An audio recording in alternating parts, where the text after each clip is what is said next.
মুসলমান নারীদের ইবাদত হবে মারিয়াম আলাইহিস সালামের মতো, মুসলমান নারীদের তাওয়াক্কুল হবে হাজেরার মতো, তার দিন জানার স্পৃহা জ্ঞান সঙ্গের স্পৃহা হওয়া লাগবে হযরত আয়েশার মতো, স্বামী ভক্তি হওয়া লাগবে খাদিজার মতো, পর্দা পুশিদা হওয়া লাগবে হযরতে ফাতেমার মতো। কি কথা বলেন না কেন? এই 6টা নারী হচ্ছে মা বোনদের মডেল। স্টার জলসা, স্টার প্লাস, টাবুর ডুবুর নুপুর এগুলো মানুষের মডেল না, মুসলমানদের। মুসলমান নারীদের মডেল হবে এই 6 জন নারী। এই জন্য এদের জীবনীগুলো আপনারা কিনে দিবেন তো ইনশাআল্লাহ। সম্মানিত উপস্থিতি, মা বোন যারা আছেন, অনেক মা বোন মনে করে হুজুর আমি তো নামাজ পড়তে চাই কিন্তু আমার স্বামী তো খুব একটা ভালো না।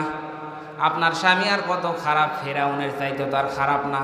কি কথা বলেন না কেন? হাজারো ব্যথা বেদনার পরে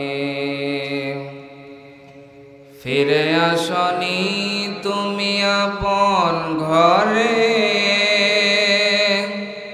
দিনের আলো তুমি ছড়িয়ে দিতে চলে গেলে মদিনায় মক্কা ছেড়ে। হে রাসূল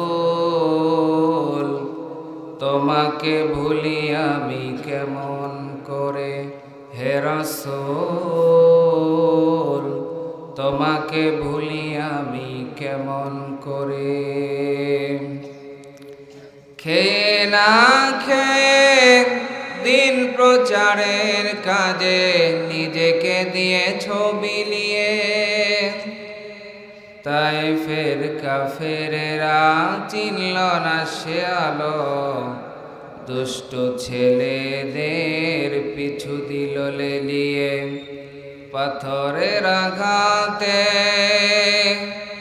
ক্ষত বিক্ষত হয়ে সারা শরীর থেকে রক্ত ঝরে। হে রাসূল তোমাকে ভুলি আমি কেমন করে, হে রাসূল তোমাকে ভুলি আমি কেমন করে। আলহামদুলিল্লাহ। বাংলাদেশের ঐতিহ্যবাহী জেলা কুষ্টিয়া, মিরপুর থানার অন্তর্গত পূর্ব চুনিয়াপাড়া গ্রামবাসীর উদ্যোগে 2 দিন ব্যাপী ঐতিহাসিক তাফসিরুল কোরআন মাহফিলের সম্মানিত সুনামধন্য সভাপতি মহোদয়, প্রধান অতিথি, বিশেষ অতিথিবৃন্দ, আমার সামনে উপবিষ্ট দিনপ্রিয় ইসলাম প্রিয় তৌহিদি জনতা, পর্দার অন্তরালে সতী সাধবী, সর্বগুণে গুণান্বিতা আমার মা ও বোনেরা, বাংলাদেশ গভর্নমেন্টের ইন্টেলিজেন্ট ব্রাঞ্চের সদস্য, পুলিশ প্রশাসনের ভাইরা, সাংবাদিক বন্ধুগণ, আসুন সকলে দল মত নির্বিশেষে সেই মহান মালিকের দরবারে শুকর গুজার হচ্ছি যে মালিক আমাদেরকে কোরআন শোনার জন্য কবুল করেছেন। খুশি হয়ে পড়ছি আলহামদুলিল্লাহ। আর একটু মহব্বতে পড়ছি আলহামদুলিল্লাহ। কোরআন শুনতে আসতে পারে আপনারা খুশি না বেজার? কম না বেশি? শেষ পর্যন্ত থাকবেন তো ইনশাআল্লাহ? কারা কারা ভাগবেন আল্লাহকে 2 হাত তুলে দেখান। আপনারা কি রাগ করেছেন আমার প্রতি? আমি বললাম কারা কারা ভাগবেন হাত ওঠান, আল্লাহু আকবার হাত ওঠান। আসলে কি আপনারা বুঝে উঠিয়েছেন না না বুঝে? আরে কথা বলেন না কেন? আসলে বাঙালি আমরা জাতে মাতাল। আরে কথা বলেন না কেন? জাতে মাতাল না বাজান, ওইরকম হলে চলবে না। কারণ আপনারা আপনাদের মসজিদে একজন সুযোগ্য ইমাম সাহেব পেয়েছেন এতক্ষণ পর্যন্ত, যিনি আলোচনা রাখলেন, অত্যন্ত মহব্বতের বড় ভাই সোলাইমান হক। যদিও আপনাদের এলাকায় থাকে বোঝেন না, বাইরে যখন যায় তার যে কত মান এবং তার আলোচনা যে কত সুন্দর। আমি দূরে থেকে এসেছি, এই জন্য আমাকে প্রধান বক্তা রাখা হয়েছে, কিন্তু আমার চাইতে যোগ্যতা, দক্ষতা, কণ্ঠ সব দিক দিয়ে আমার সোলাইমান ভাই অনেক ভালো। কি কথা কি মিথ্যা বললাম? আরে রাগ করেছেন নাকি আপনারা? কথা সত্য এটা। আল্লাহ তাআলা যেন আমার ভাইয়ের কণ্ঠকে এই বাংলাদেশ না বিশ্বব্যাপী যেন কোরআনের জন্য কবুল করেন। সবাই বলেন আমিন। ভালো জিনিস পেয়েছেন, ভালো দাম কিন্তু দেওয়া লাগবে। কি ভালো জিনিস হলে ভালো মূল্যায়ন করতে হবে না? আপনারা মহব্বত করেন, ভাই খুব প্রশংসা করেছে আপনাদের। মহব্বত করবেন, আলেম ওলামাদেরকে ভালোবাসবেন, তাদের সঙ্গে থাকবেন তো ইনশাআল্লাহ। সম্মানিত উপস্থিতি, আমরা মহান রবের প্রতি এজন্য খুশি যে রব আমাদেরকে ভালোবেসে একটা মহাগ্রন্থ উপহার দিয়েছে। বলেন তো সেই মহাগ্রন্থের নাম কি? আর একটু মহব্বতে বলেন, সেই মহাগ্রন্থের নাম কি? ভাই একটু ইকো নাই, ইকো বোঝেন, একটু ইকো দেন, এগুলো বেশি দেন না, বা একটু ইকো দেন, আর একটু রং দেন, আওয়াজটা যেন একটু মোটা হয়। সম্মানিত উপস্থিতি, এই কোরআনুল কারীমকে আল্লাহ রাব্বুল আলামিন এই পৃথিবী সৃষ্টির প্রায় 50,000 বছর আগে আল্লাহ তাআলা এরকম একটা কনফারেন্স করে ফেরেশতাদের সামনে মহান রব কুদরতি কণ্ঠ দিয়ে কোরআনুল কারীম তেলাওয়াত করেছিলেন। সুবহানাল্লাহ বলবেন না?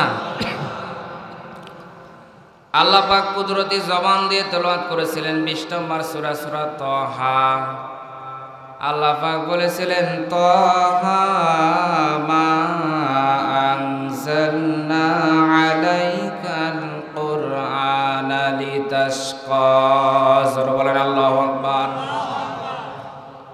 আল্লাহ পাক যখন তার কুদরতি জবান দিয়ে সূরা তাহা তেলাওয়াত করেছিল, এই সূরা তাহার তেলাওয়াত শোনার পরে ফেরেশতারা বলেছিল, আল্লাহ ওই জাতি কত ভাগ্যবান যে জাতির উপরে কোরআন নাজিল করা হবে, ওই জিহ্বা কত মূল্যবান যে জিহ্বা দিয়ে কোরআনুল কারীমের তেলাওয়াত করা হবে, ওই অন্তর কত মূল্যবান যে অন্তরের ভিতরে স্বয়ং এই কোরআনুল কারীমকে ধারণ করে রাখা হবে। সুবহানাল্লাহ বলবেন না? ফেরেশতারা আফসোস করেছিল, অথচ আমার আল্লাহ রাব্বুল আলামিন ভালোবেসে মহব্বত করে আমাদেরকে কোরআনুল কারীম দিয়েছেন। বলেন তো এই কোরআন পেয়ে আপনারা খুশি না বেজার? সবাই খুশি তো? সম্মানিত উপস্থিতি, এই কোরআনুল কারীম পেয়ে সবাই খুশি। দিনের আলো ভালো, কিন্তু সবার জন্য কিন্তু ভালো না। সম্মানিত উপস্থিতি, কোরআনের আলো ভালো, কিন্তু এই কোরআনের আলো পাওয়ার পরে যে সবাই খুশি হয়েছিল বিষয়টা এমন না। কোরআন পাওয়ার পরে একদল ছিল যারা কোরআনের তেলাওয়াত শোনার পরে কোরআনের বিরোধিতা করেছিল। কথা বলেন, আছে না নেই? আর একটু ধীরে বলেন। সম্মানিত উপস্থিতি, তখন ছিল, এখন আছে, এমনকি কিয়ামত পর্যন্ত এরকম একদল থাকবেই। তাই বলে বলেন তো এই কোরআনের আওয়াজ কি তারা বন্ধ করতে পারবে নাকি? কথা বলেন। যে কোরআন থেকে আপনারা আলোচনা শুনতে এসেছেন, প্রত্যেকটা জিনিসের একটা পরিচয় থাকে। এই কোরআনুল কারীমে যদি পরিচয় আপনারা কোরআনুল কারীমকে জিজ্ঞাসা করেন, কোরআন, প্রত্যেকটা মানুষের একটা নাম আছে। বলো তো কোরআন তোমার নাম কি? কোরআনুল কারীম জবাব দিবে, বাল হুয়া কুরআনুম মাজিদ। জোরে বলেন আল্লাহু আকবার। 30 নম্বর পারার 11 নম্বর পৃষ্ঠা আল্লাহ রাব্বুল আলামিন সূরা বুরুজের ভিতরে জানিয়েছেন যে কোরআনুল কারীম ডাক দিবে যে আমার নাম হচ্ছে কোরআনুম মাজিদ। এখন যদি বলেন কোরআন তোমার বাড়ি কোথায়, কোথায় থেকে এসেছো, কোরআনুল কারীম তার পরের আয়াতে জবাব দিচ্ছে, ফি লাউহিম মাহফুজ। আমি কোরআনুল কারীম এসেছি লাউহে মাহফুজ থেকে, দুনিয়ার ভিতরে। জোরে বলেন সুবহানাল্লাহ। সম্মানিত উপস্থিতি, এখন যদি কোরআনুল কারীমকে প্রশ্ন করেন, কোরআন 12টি মাস রয়েছে, 12টি মাসের ভিতরে কোন মাসে তুমি দুনিয়ার ভিতরে এসেছো? কোরআনুল কারীম জবাব দিচ্ছে, শাহরু রমাদানাল্লাযী উনজিলা ফীহিল কুরআন। জোরে বলেন আল্লাহু আকবার। 2 নম্বর পারা 7 নম্বর পৃষ্ঠা সূরা বাকারার 185 নম্বর আয়াতের শুরুর অংশে আছে, আল্লাহ পাক বলেন, আমি কোরআন পবিত্র রমজান মাসে নাজিল করেছি। তার মানে কোরআন আপনাকে বুঝিয়ে দিচ্ছে আমি কোরআন দুনিয়ার ভিতরে এসেছি রমজান মাসে। জোরে বলেন কোন মাসে? এখন যদি কোরআনুল কারীমকে প্রশ্ন করেন, কোরআন রমজান মাসের ভিতরে 29 দিন 30 দিনে মাস হয়, এর ভিতরে তুমি কোন দিনে কোন রাতে কোন সময় আসলে? কোরআনুল কারীম জবাব দিচ্ছে, ইন্না আনজালনাহু ফি লাইলাতিল কদর। আমি কোরআনুল কারীম কদরের রাত্রে দুনিয়াতে নাজিল হয়েছি। সম্মানিত উপস্থিতি, আল্লাহ পাক জানিয়েছেন ওয়া মা আদরাকা মা লাইলাতুল কদর। আল্লাহ পাক বলেন, হে নবী, আপনি কি জানেন এই কদরের রাত কি, এর দাম কি, এর মান কি, এর শান কি, আপনি কি জানেন? আল্লাহ পাক নিজেই জবাব দিচ্ছেন, লাইলাতুল কদরি খায়রুম মিন আলফি শাহর। একটা রাত্রির দামকে আমার আল্লাহ রাব্বুল আলামিন 1000 মাসের চাইতে বাড়িয়ে দিয়েছে। বলেন সুবহানাল্লাহ। কেন একটা রাত্রির দাম 1000 মাসের চাইতে বেশি? কারণ এই রাত্রির ভিতরে কোরআন নাজিল হয়েছে। যে কোরআন নাজিল হওয়ার কারণে, একটা মাসে নাজিল হওয়ার কারণে পুরো মাসের দামকে আমার আল্লাহ বাড়িয়ে দিয়েছে। যেই রাত্রে কোরআন নাজিল হয়েছে, ওই রাত্রে কোরআন নাজিল হওয়ার কারণে আমার আল্লাহ রাব্বুল আলামিন ওই রাতের দামকে আমার আল্লাহ বাড়িয়ে দিয়েছে। সুবহানাল্লাহ বলবেন না? তাহলে ওই কোরআন যদি আমরা কেউ মেনে নেই, বলেন তো আমাদের দাম কমবে না বাড়বে? কোরআনের সাথে যারাই ছিল, যারাই থাকবে, তাদের দামকে আমার আল্লাহ রাব্বুল আলামিন বাড়িয়ে দিবে। যদিও জিরো থাকে, কোরআনের সাথে থাকার কারণে আমার আল্লাহ হিরো বানিয়ে দিবে। দেখবেন কোরআনের সাথে ছোট একটা কাঠের রেহেল, প্লাস্টিকের রেহেল লাগানো থাকে, কিন্তু ওই রেহেলে কেউ যদি পা লাগে, এরপরে কিন্তু আমরা একটু সুমো খাই, বুকে লাগাই। কি লাগাই না? কেন লাগাই, কেন মহব্বত করি? কারণ এই রেহেল তো কোরআনের সাথে লাগানো ছিল। সম্মানিত উপস্থিতি, কোরআনের সাথে যারাই থাকবে আমার আল্লাহ রাব্বুল আলামিন তাদের দামকে দুনিয়া আখিরাতে বাড়ায় দিবে। এই জন্য মৃত্যু পর্যন্ত কোরআনের সাথে কারা কারা থাকবেন, আল্লাহকে দুই হাত তুলে দেখান। লিল্লাহি তাকবীর। আল্লাহ তুমি সকলকে কবুল করেন, সবাই বলেন আমিন। এখন যদি কোরআনুল কারীমকে প্রশ্ন করেন, কোরআন, তুমি যে দুনিয়ার ভিতরে আসলে, তোমার এই দুনিয়ার ভিতরে আসার উদ্দেশ্য কি, কেন এসেছো?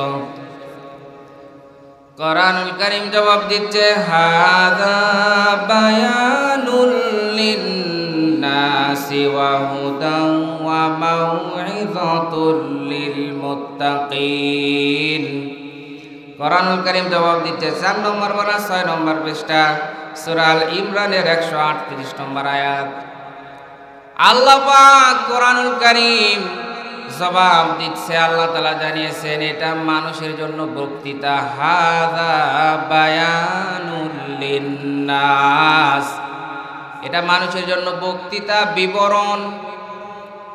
আল্লাহ পাক বলেন এবং মুত্তাকিদের জন্য উপদেশ এবং হেদায়েত। সুতরাং এই কোরআনুল কারীমের কাছে যারা আসবে, এই কোরআন তাদেরকে হেদায়েত দিয়ে ধন্য বানিয়ে দিবে। সুবহানাল্লাহ বলবেন না? এখন আমরা দুনিয়ার ভিতরে 2 ধরনের মানুষ দেখতে পাই, একটা জীবিত মানুষ আর একটা মৃত মানুষ। এখন বলতে পারেন, হুজুর এই কোরআন কি জীবিত মানুষের জন্য না মৃত মানুষের জন্য? বলেন তো, এখানে যত মানুষ আছেন, এই কোরআন কি জীবিত মানুষের জন্য না মৃত মানুষের জন্য? এর কথা বলেন।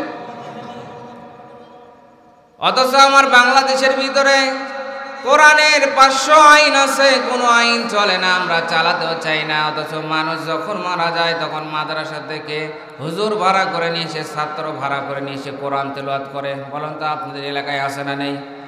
এই এলাকায় আছে। সম্মানিত উপস্থিতি, না, আমার আল্লাহ পাক স্পষ্ট জানিয়েছেন, হাযা বায়ানুল লিন্নাস। আর নাসের শুরুতে আমার আল্লাহ লাম দিয়েছেন। আল্লাহ আরবি গ্রামার অনুযায়ী 13টি অর্থ ব্যবহৃত হয়। জীবিত মানুষের ক্ষেত্রে লাম ব্যবহৃত হয়।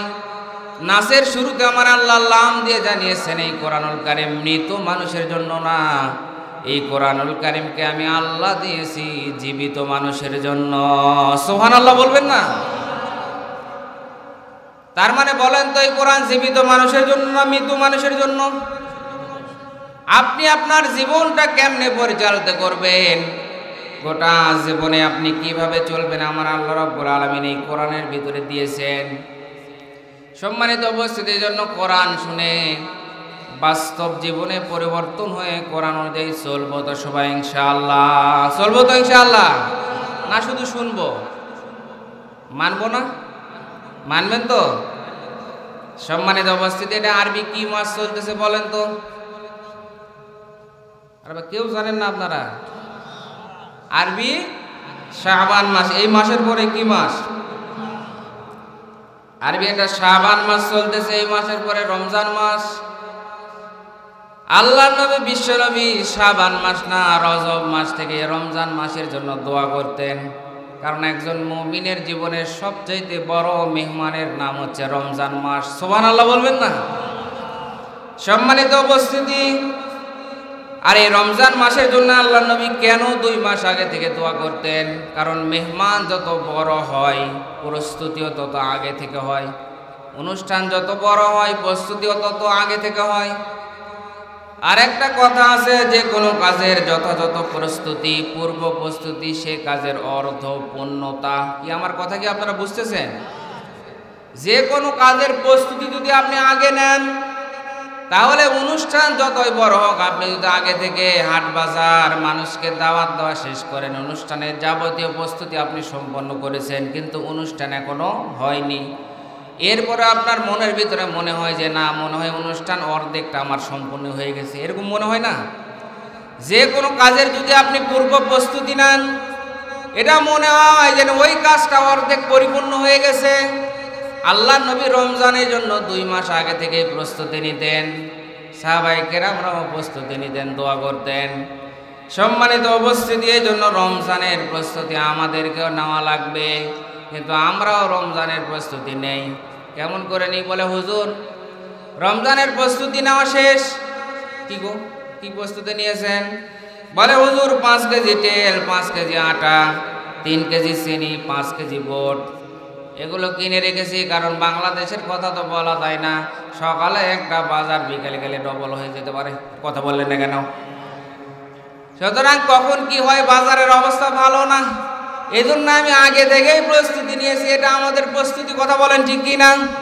যারা দোকানদার ভাই আছে তারা আমাকে থেকে, অনেক দোকানদার আছে 2 মাস আগে থেকেই শুধু শুনে হুজুর ইংরেজি কত তারিখ থেকে রোজা শুরু হবে।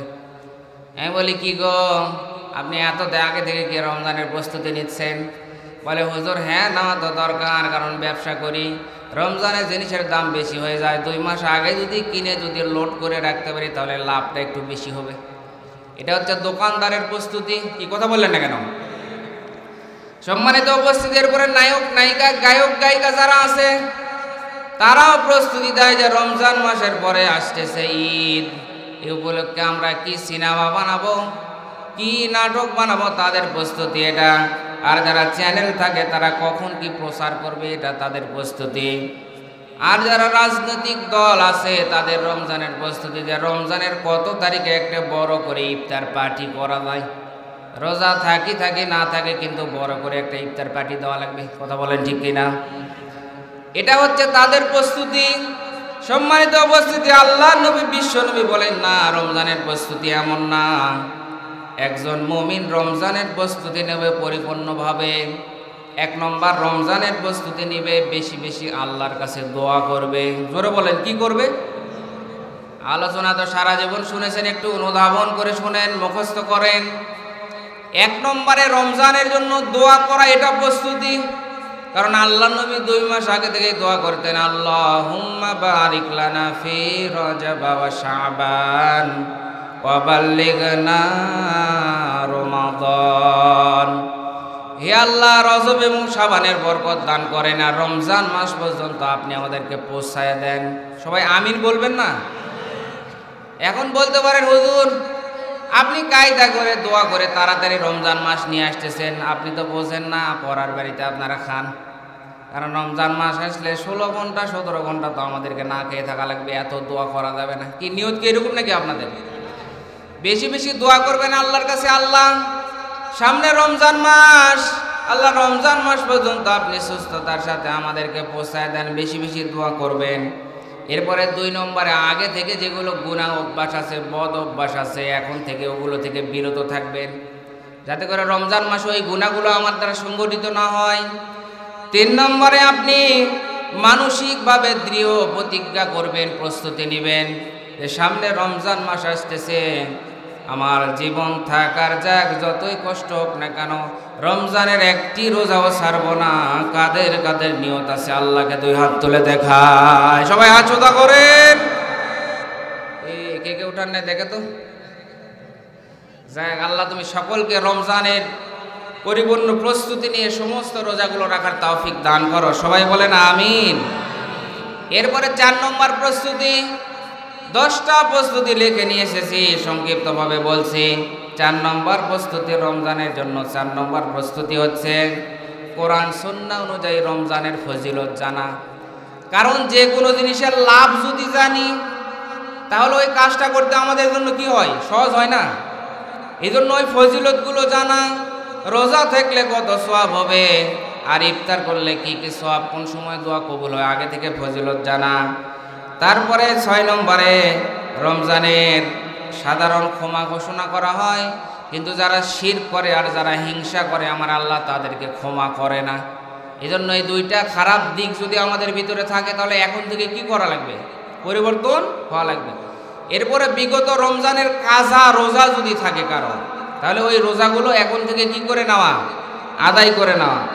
এরপরে বিগত রমজানে কেন আমার নেক আমল হয়নি, কি কারণে, কি ঝামেলার কারণে, কি সংসারের ঝামেলার কারণে আমি ভালো ভালো নেক আমল করতে পারিনি, কোরআন তেলাওয়াত করতে পারিনি, জিকির আজকার করতে পারিনি, ওই তালিকাগুলো এখন থেকেই করা, যাতে করে ওই কারণগুলোর কারণে এই রমজানের জন্য আমার আমল ছুটে না যায়।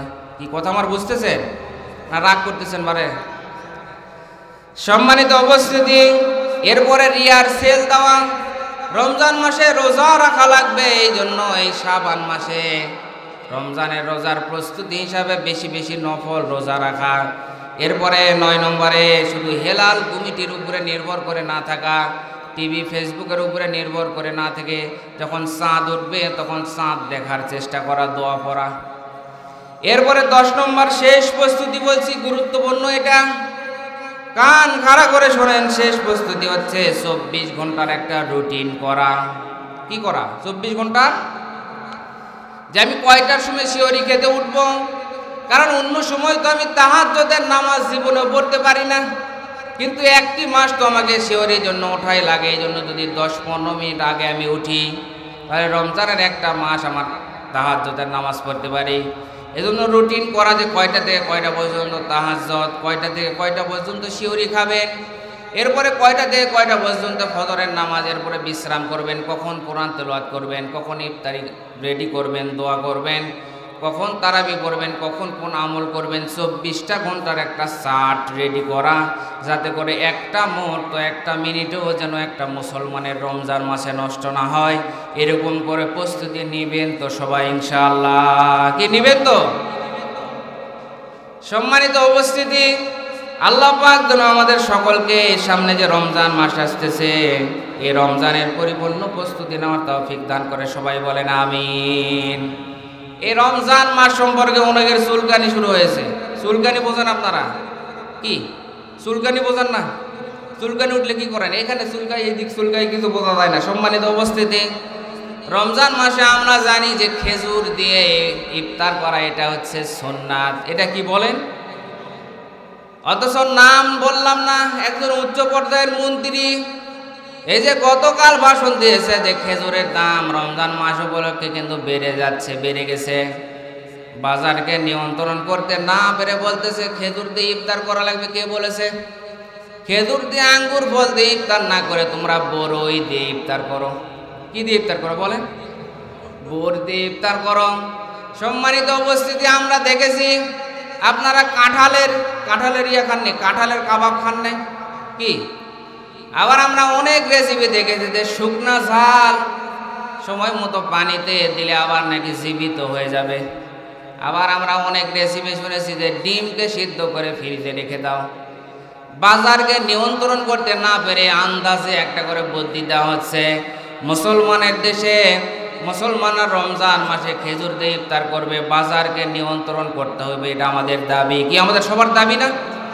অন্যান্য দেশে দেখা যায় যে রমজান উপলক্ষে জিনিসের দামকে কমিয়ে দেওয়া হয়, 50%, 70% পর্যন্ত ছাড় দেওয়া হয়। 100 টাকার জিনিসের দাম মাত্র 30 টাকা নেওয়া হয়। তারা মনে করে যে রমজান মাসে যদি আমি রোজাদারকে ছাড় দিই আমার সওয়াব হবে। আর আমাদের দেশে কি করা হয়?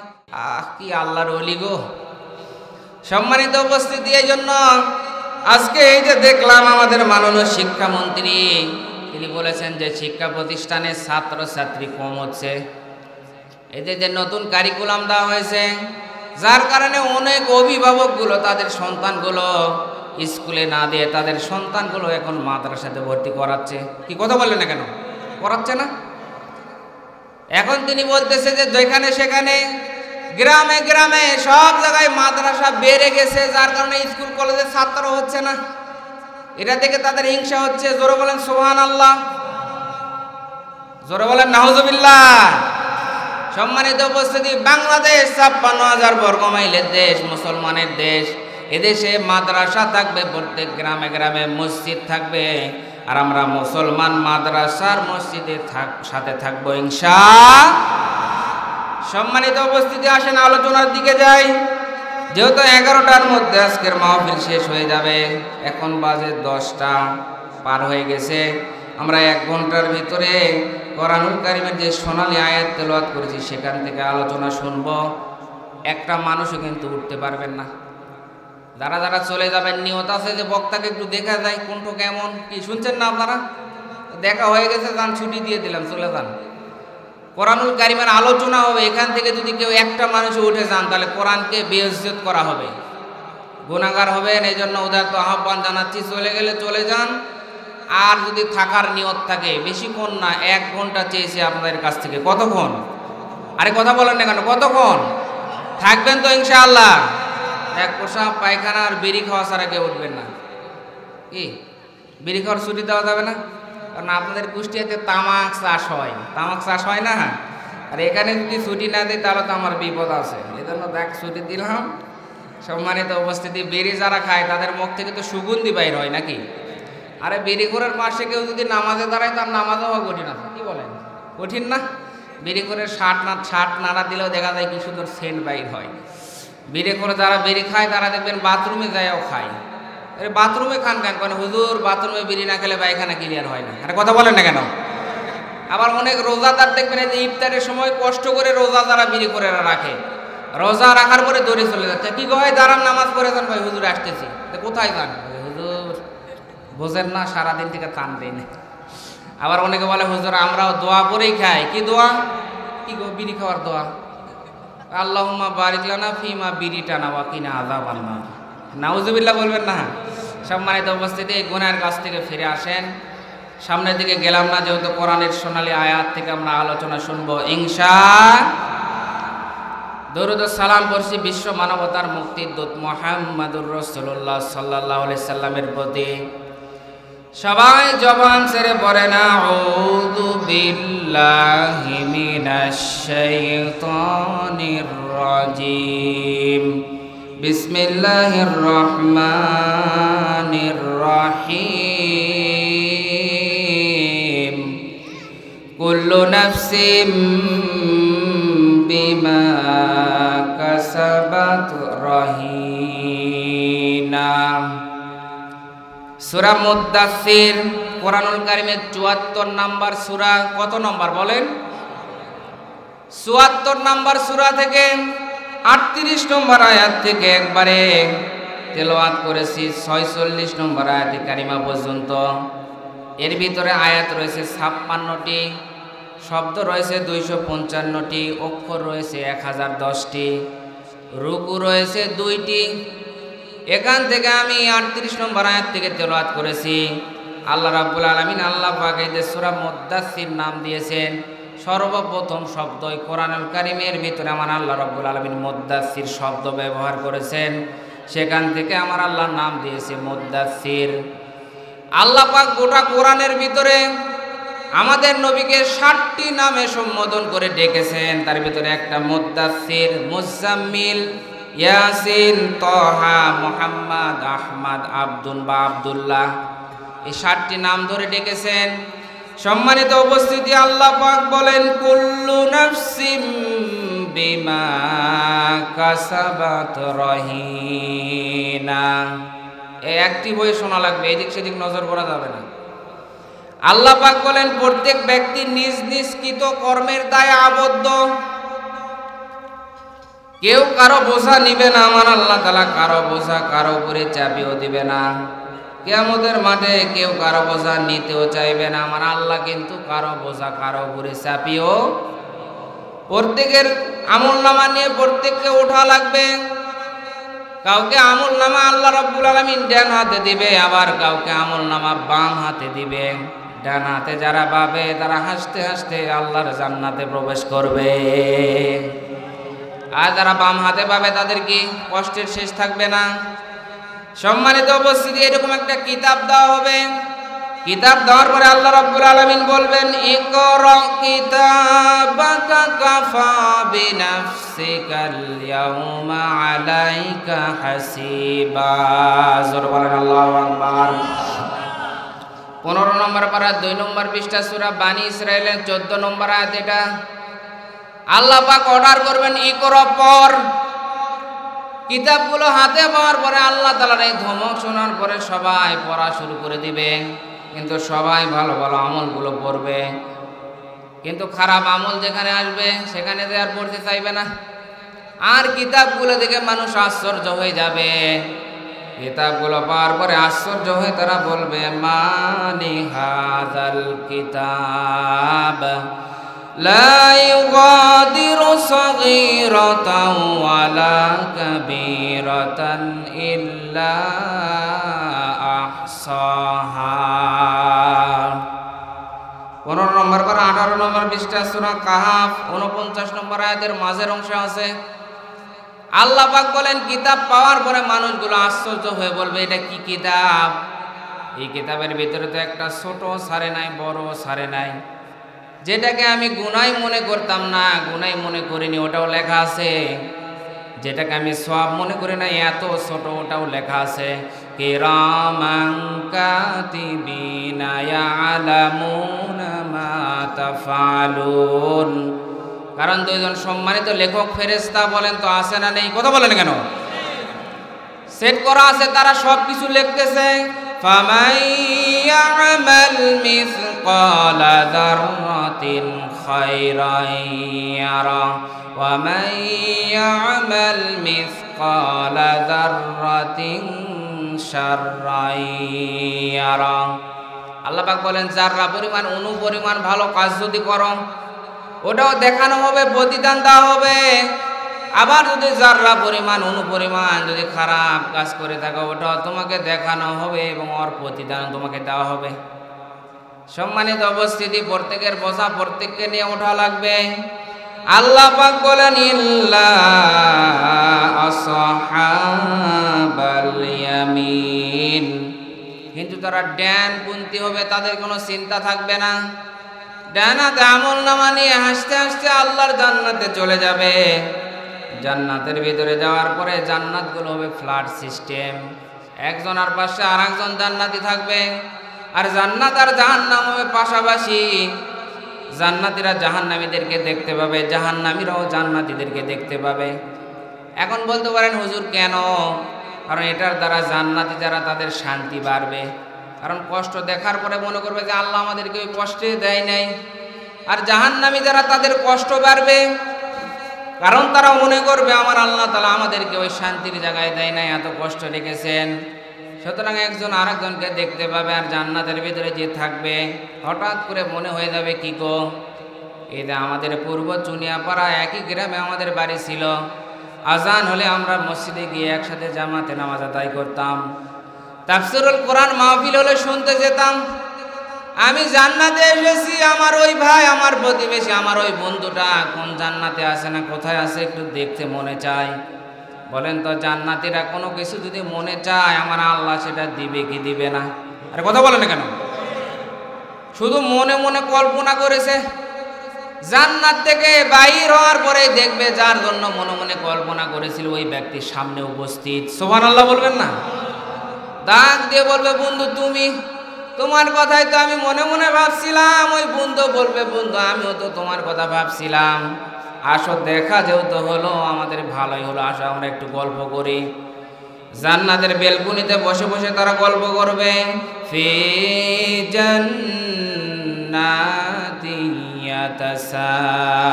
ইয়াতাসাআলুন। জান্নাতীরা জান্নাতের বেলকুনিতে উদ্যানে বসে বসে গল্প করবে, হঠাৎ করে তাদের দৃষ্টি চলে যাবে জাহান্নামের দিকে।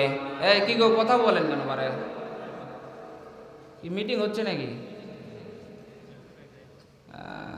7 দলীয় জোট বসে গেছে এখানে, কি বলে?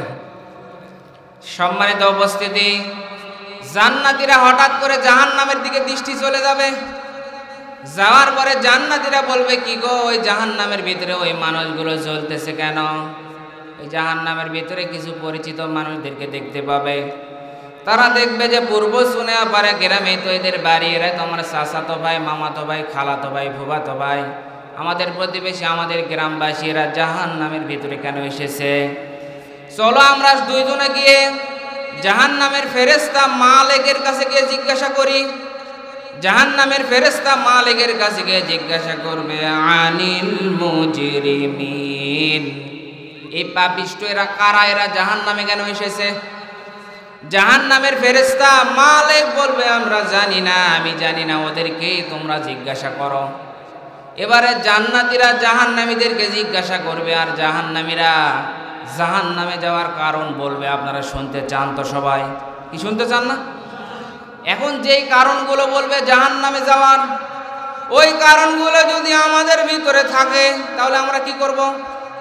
পরিবর্তন হব তো ইনশাআল্লাহ। আর যদি আমাদের ভিতরে যদি ওই দোষগুলো না থাকে তাহলে তো আলহামদুলিল্লাহ, আগে থেকেই ভালো। এখন জান্নাতীরা ওই জাহান্নামীদের কাছে যাওয়ার পরে প্রশ্ন করবে, মা সালাকাকুম ফি সাকার। জান্নাতীরা জাহান্নামীদেরকে প্রশ্ন করবে, তোমরা এই সাকর নামক কঠিন জাহান্নাম, যে জাহান্নামের আগুন, দুনিয়ার আগুন হাতে লাগলে হাত পরে, পা পরে, পায়ে লাগলে পা পরে, কিন্তু এই জাহান্নামের আগুন হাত পা পুড়বে না, ডাইরেক্ট গিয়ে কলিজায় আঘাত করবে, শুধু কষ্ট হবে। এই জাহান্নামের ভিতরে তোমরা কেন এসেছ? এই জাহান্নামে সাকরে আসার কারণ কি? সব জাহান্নামীরা, যতগুলো জাহান্নামীরা সাকরে থাকবে, সবাই এক বাক্যে বলবে, ক্বালু লাম নাকু মিনাল মুসাল্লিন। 1 নম্বর কারণ বলবে যে আমরা দুনিয়ায় মুসল্লি ছিলাম না, নামাজ পড়তাম না। কি গো, ওই কথা শুনে কি মন খারাপ হয়ে গেল আপনাদের? এখানে যতগুলো মানুষ আছেন বলেন তো, এই কথা কি কোনো হিন্দু বলবে? কি বলেন? কোনো খ্রিস্টান বলবে? কোনো বৌদ্ধ বলবে? এই কথা যে তারা বলবে না, এর প্রমাণ হচ্ছে তাদের তো দুনিয়ার ভিতরে নামাজই ছিল না। এই কথা বলবে তারা দুনিয়ার ভিতরে মুসলমান দাবি করার পরে আজান হতো, মসজিদে আর বসে বসে আড্ডা দিত, গল্প করত, দুনিয়ার কাজ করতো, আমার আল্লাহকে সেজদা দিতে যেত না। ওই নামদারি মুসলমানেরা তখন বলবে আমরা নামাজ পড়তাম না। কথা বলেন ঠিক কিনা? তার মানে সাকর নামক জাহান্নামে কোনো হিন্দু, খ্রিস্টান, ইহুদি, বৌদ্ধ, নাসারা এরা যাবে না। এই সাকর নামক জাহান্নামের স্তরে যাবে মুসলমানের ভিতরে যারা নামাজ পড়ে না, তারা যাবে। সম্মানিত অবস্থাতে এখানে যতগুলো মানুষ রয়েছেন সবার প্রতি উদারত আহ্বান জানাচ্ছি, সাকর নামক জাহান্নাম থেকে আপনি যদি বাঁচতে চান তাহলে আপনাকে 5 ওয়াক্ত নামাজ জামাতের সাথে পড়া লাগবে। পড়বেন তো ইনশাআল্লাহ? এখানে অনেক মানুষ আছে এশার নামাজ পড়েনি, আছে না নাই? কে কে আছেন? হাত উঠান তো দেখি। কি গো, একজনও নেই? দেখ, সব তো আল্লাহর ওলি বসে আছে, এশার নামাজ জামাতের সাথে আদায় করেছে। ওয়াজ আর করবেন কি আপনারা? হাত আপনি যত না উঠান আল্লাহ জানে। বলেন জানে কি জানে না? আবার অনেকে নিয়ত করে আছে, হুজুর এশাও পড়িনি, যতক্ষণ ওয়াজ করবেন শুনবো, তবে ফজরের নামাজও পড়বো না, নিয়ত করে আছে। বলেন তো এরকম 2 নম্বর লোক আছে না নেই? সম্মানিত উপস্থিতি, যারা নামাজ পড়ে না আমার রবের সাথে তাদের কোনো সম্পর্ক থাকবে না, আর যারা নামাজ আদায় করে তার সাথে আমার রবের একটা সম্পর্ক থাকবে। সম্মানিত উপস্থিতি, শয়তানও বেনামাজিকে দেখে ভয় পায়, কারণ শয়তান চিন্তা করে আল্লাহ এই বেনামাজির কাছে যেন আমার না যাওয়া লাগে, কারণ আমি মাত্র একটা সেজদা দেইনি। কয়টা বলেন? মাত্র একটা সেজদা দেইনি। আর আপনার এই বান্দা, আপনি তাকে সর্বশ্রেষ্ঠ উম্মত, সর্বশ্রেষ্ঠ জাতি বলে ঘোষণা দিয়েছেন। এরা দিনের ভিতরে এদের 34টা সেজদা আমার আল্লাহকে দেওয়া ফরজ। কয়টা সেজদা বলেন? কারণ সারাদিনে কয় রাকাত নামাজ? 17 রাকাত নামাজ ফরজ। 17 রাকাত ফরজ নামাজে 2টা করে সেজদা দেওয়া লাগে, তার মানে 17 তো কোনো 34টা সেজদা প্রত্যেক দিন আমার মালিককে দেওয়া আপনার আমার উপরে ফরজ ছিল। শয়তানও চিন্তা করে, আল্লাহ আমি আর কি শয়তানে একটা সেজদা দেইনি, আর তোমার এই বান্দাগুলো দিনের ভিতর তোমাকে 34টা সেজদা দিচ্ছে না। শয়তান বলে আমারও ভয় হয় না জানি এই বেনামাজিদের উপরে আল্লাহর গজব নাজিল হয় কিনা। সম্মানিত উপস্থিতি, হাদিসের ভিতরে এসেছে মুসলমান এবং কাফিরের মাঝে পার্থক্যই হচ্ছে নামাজ। যারা নামাজ পড়ে তারা মুসলমান, আর যারা নামাজ পড়ে না যতই আগা কাটা থাক তারা কিন্তু মুসলমান না। কি কথা বলে না কেন? আদমশুমারিতে আপনি মুসলমান থাকতে পারেন, নামের আগে আপনার মোহাম্মদ থাকতে পারে, কিন্তু আপনি যদি নামাজ না পড়েন রসুলের বাণী অনুযায়ী আপনি কিন্তু মুসলমান না। কি রাগ করতেছেন আপনারা? এটা কিন্তু আমার কথা না, রসুলের কথা বললাম। সম্মানিত উপস্থিতি, আজকে আজানও চলে, নামাজও চলে, বেচা কিনাও চলে, আড্ডাও চলে, বলেন তো আছে না নেই? কোরআনে কারীম জানিয়েছে রিজালুল্লাহ তুলহিহিম তিজারাতুন ওয়ালা বাইউন আন যিকরিল্লাহি ওয়া ইকামিস সালাতি ওয়া ইতাইজ যাকাত। জোরে বলেন আল্লাহু আকবার। 18 নম্বর পারা 14 নম্বর পৃষ্ঠা সূরা আন-নূর 37 নম্বর আয়াতের শুরুর অংশে এসেছে আল্লাহ পাক বলেন মুসলমান ব্যবসায়ী তো তারাই যখন মসজিদে আল্লাহু আকবার নামের ধ্বনি হয় তখন ব্যবসা বাণিজ্য কাজ কারবার সবকিছু ফেলে রেখে আমার আল্লাহকে সেজদা দেওয়ার জন্য তারা মসজিদে যায়। বলেন তো এরকম কি ব্যবসায়ী আমরা এখন ঘরে ঘরে? কি কথা বলেন না কেন? আজানও চলে, বেচা কিনাও চলছে, আড্ডাও চলছে, সংসারের কাজও চলছে। বলে না মুসলমান তো তারাই, তাদেরকে দুনিয়ার কোনো কাজ কারবার আমার আল্লাহর জিকির থেকে নামাজ থেকে বিরত রাখতেই পারে না। সম্মানিত উপস্থিতি, আমরা অনেক মানুষ আছি যারা নামাজকে নষ্ট করে দিচ্ছি, যারা ফজরের নামাজ নষ্ট করে দিবে, তাদের চেহারার উজ্জ্বলতাকে আমার আল্লাহ নষ্ট করে দিবে। যত আপনি fair and lovely, fair and handsome মাকে সুন্দর হতে চান, একজন 5 ওয়াক্ত নামাজি তার চেহারা যদি কালো হয় কিন্তু তার চেহারার ভিতর আমার আল্লাহ তাআলা একটা নেককারের নূর দেয়, যার কারণে তাকে দেখলে মহব্বত লাগে, ভালো লাগে। কি কথা বললেন না কেন? ভালো লাগে না? আর বেনামাজি যতই ফর্সা হোক সুন্দর হোক দেখলে চোট্টা চোট্টা লাগে। কি কথা বললেন না কেন? সম্মানিত উপস্থিতি, যারা ফজরের নামাজ নষ্ট করবে আমার আল্লাহ তাআলা চেহারার উজ্জ্বলতা থেকে নষ্ট করে দিবে। যারা জোহরের নামাজ নষ্ট করবে আমার আল্লাহ তাআলা তাদেরকে রিজিকের অভাব দিবে। রিজিক মানে শুধু দুনিয়ার সম্পদ না, রিজিক মানে সুস্থতা, নেক সন্তান, সম্পদ সবগুলো রিজিকের অন্তর্ভুক্ত। 3 নম্বর আসরের নামাজ যারা নষ্ট করে দিবে আমার আল্লাহ তাআলা তাদের শারীরিক শক্তিকে কেড়ে নেবেন। এটা শারীরিক শক্তি হতে পারে না, যৌন শক্তি হতে পারে। আজকে মুসলমানেরা নামাজ থেকে দূরে সরার কারণে যৌন শক্তি, যৌন সমস্যা হচ্ছে তার বাস্তব প্রমাণে হারবালের পোস্টার। কথা বললেন না কেন? এই যে মাদ্রাজ হারবাল, কলকাতা হারবাল, এত মারামারে যে ওয়ালে মারবে দেখবেন সব মেরে রেখেছে। এত মারে কেন? তাদের ব্যবসা যদি না চলতো তাহলে কিন্তু এত টাকার পোস্টার মারতে পারতো না। কথা বললেন না কেন? কেন চলে? কারণ এই যে আসরের নামাজ নষ্ট করে যারা বসে থাকে আমার আল্লাহ তাআলা তাদেরকে যৌন ক্ষমতা, শারীরিক ক্ষমতা আমার আল্লাহ তাআলা নষ্ট করে দিবে। যারা মাগরিবের নামাজ নষ্ট করে তাদের সন্তান সন্ততি তাদের কোনো উপকারে আসবে না, সন্তান আরও তাদের ধ্বংসের কারণ হবে। যারা এশার নামাজ নষ্ট করে দিবে আমার আল্লাহ রাব্বুল আলামিন তাদের ঘুমের পরিতৃপ্তিকে নষ্ট করে দিবে। যতই আপনি ঘুমের বড়ি খান না কেন আপনার ঘুম আসবে না। আর মুসলমান যারা 5 ওয়াক্ত নামাজ পড়ে, এশার নামাজ পড়ার পরে ঘুমালে একটা ঘুমের ভিতরে তৃপ্তি, বলেন তো আছে না নেই? কথা বলেন। সম্মানিত মা বোনেরা এখানে অনেকে আছেন, কি পর্দার অন্তরালে মা বোন নাই? অনেক মা বোন আছে, দেখা যায় যে হাঁসের খাবার দিতে গিয়ে মাগরিবের নামাজ পড়ে না। কি গো, আবার এশার সময় আছে স্টার জলসা, স্টার প্লাস, জি বাংলা, জি গোল্ডের সিরিয়াল। কথা বলেন তো এই এলাকায় চলে কি চলে না? কি গো এই এলাকায় চলে? যে এলাকায় আমির হামজার মতো বক্তার জন্ম হয়েছে, আপনারা কুষ্টিয়াবাসী ধন্য, কারণ আমার আল্লাহ রাব্বুল আলামিন আপনাদের এই কুষ্টিয়াতে এমন একজন সন্তান দিয়েছেন যাকে শুধু এই বাংলাদেশ না তামাম বিশ্ব এক নামে চিনে। বলেন তো তার নাম কি? আরে জোরে বলেন। সম্মানিত উপস্থিতি, এটা তো আপনাদের গর্বের বিষয়। সম্মানিত উপস্থিতি, আমি হামজার কণ্ঠের একটু ছোঁয়া থাকার কারণে আজকে মাহফিলের ডেটও আমি দিতে পারছি না। তার মানে চিন্তা করেন কত বেশি জনপ্রিয়তা আমার আল্লাহ তাআলা তাকে দিয়েছে। এতে গত কয়েকদিন আগে আমার এলাকায় মাহফিল ছিল, আমি হামজা ভাই আমিও ছিলাম। সেখানে গেলাম, এত মানুষ দিনের বেলায়, দুপুর বেলা জোহরের পরে মাহফিল, এত হাজার হাজার মানুষ রোদের ভিতরে, প্যান্ডেলের ভিতরে জায়গা হচ্ছে না, বসে আছে।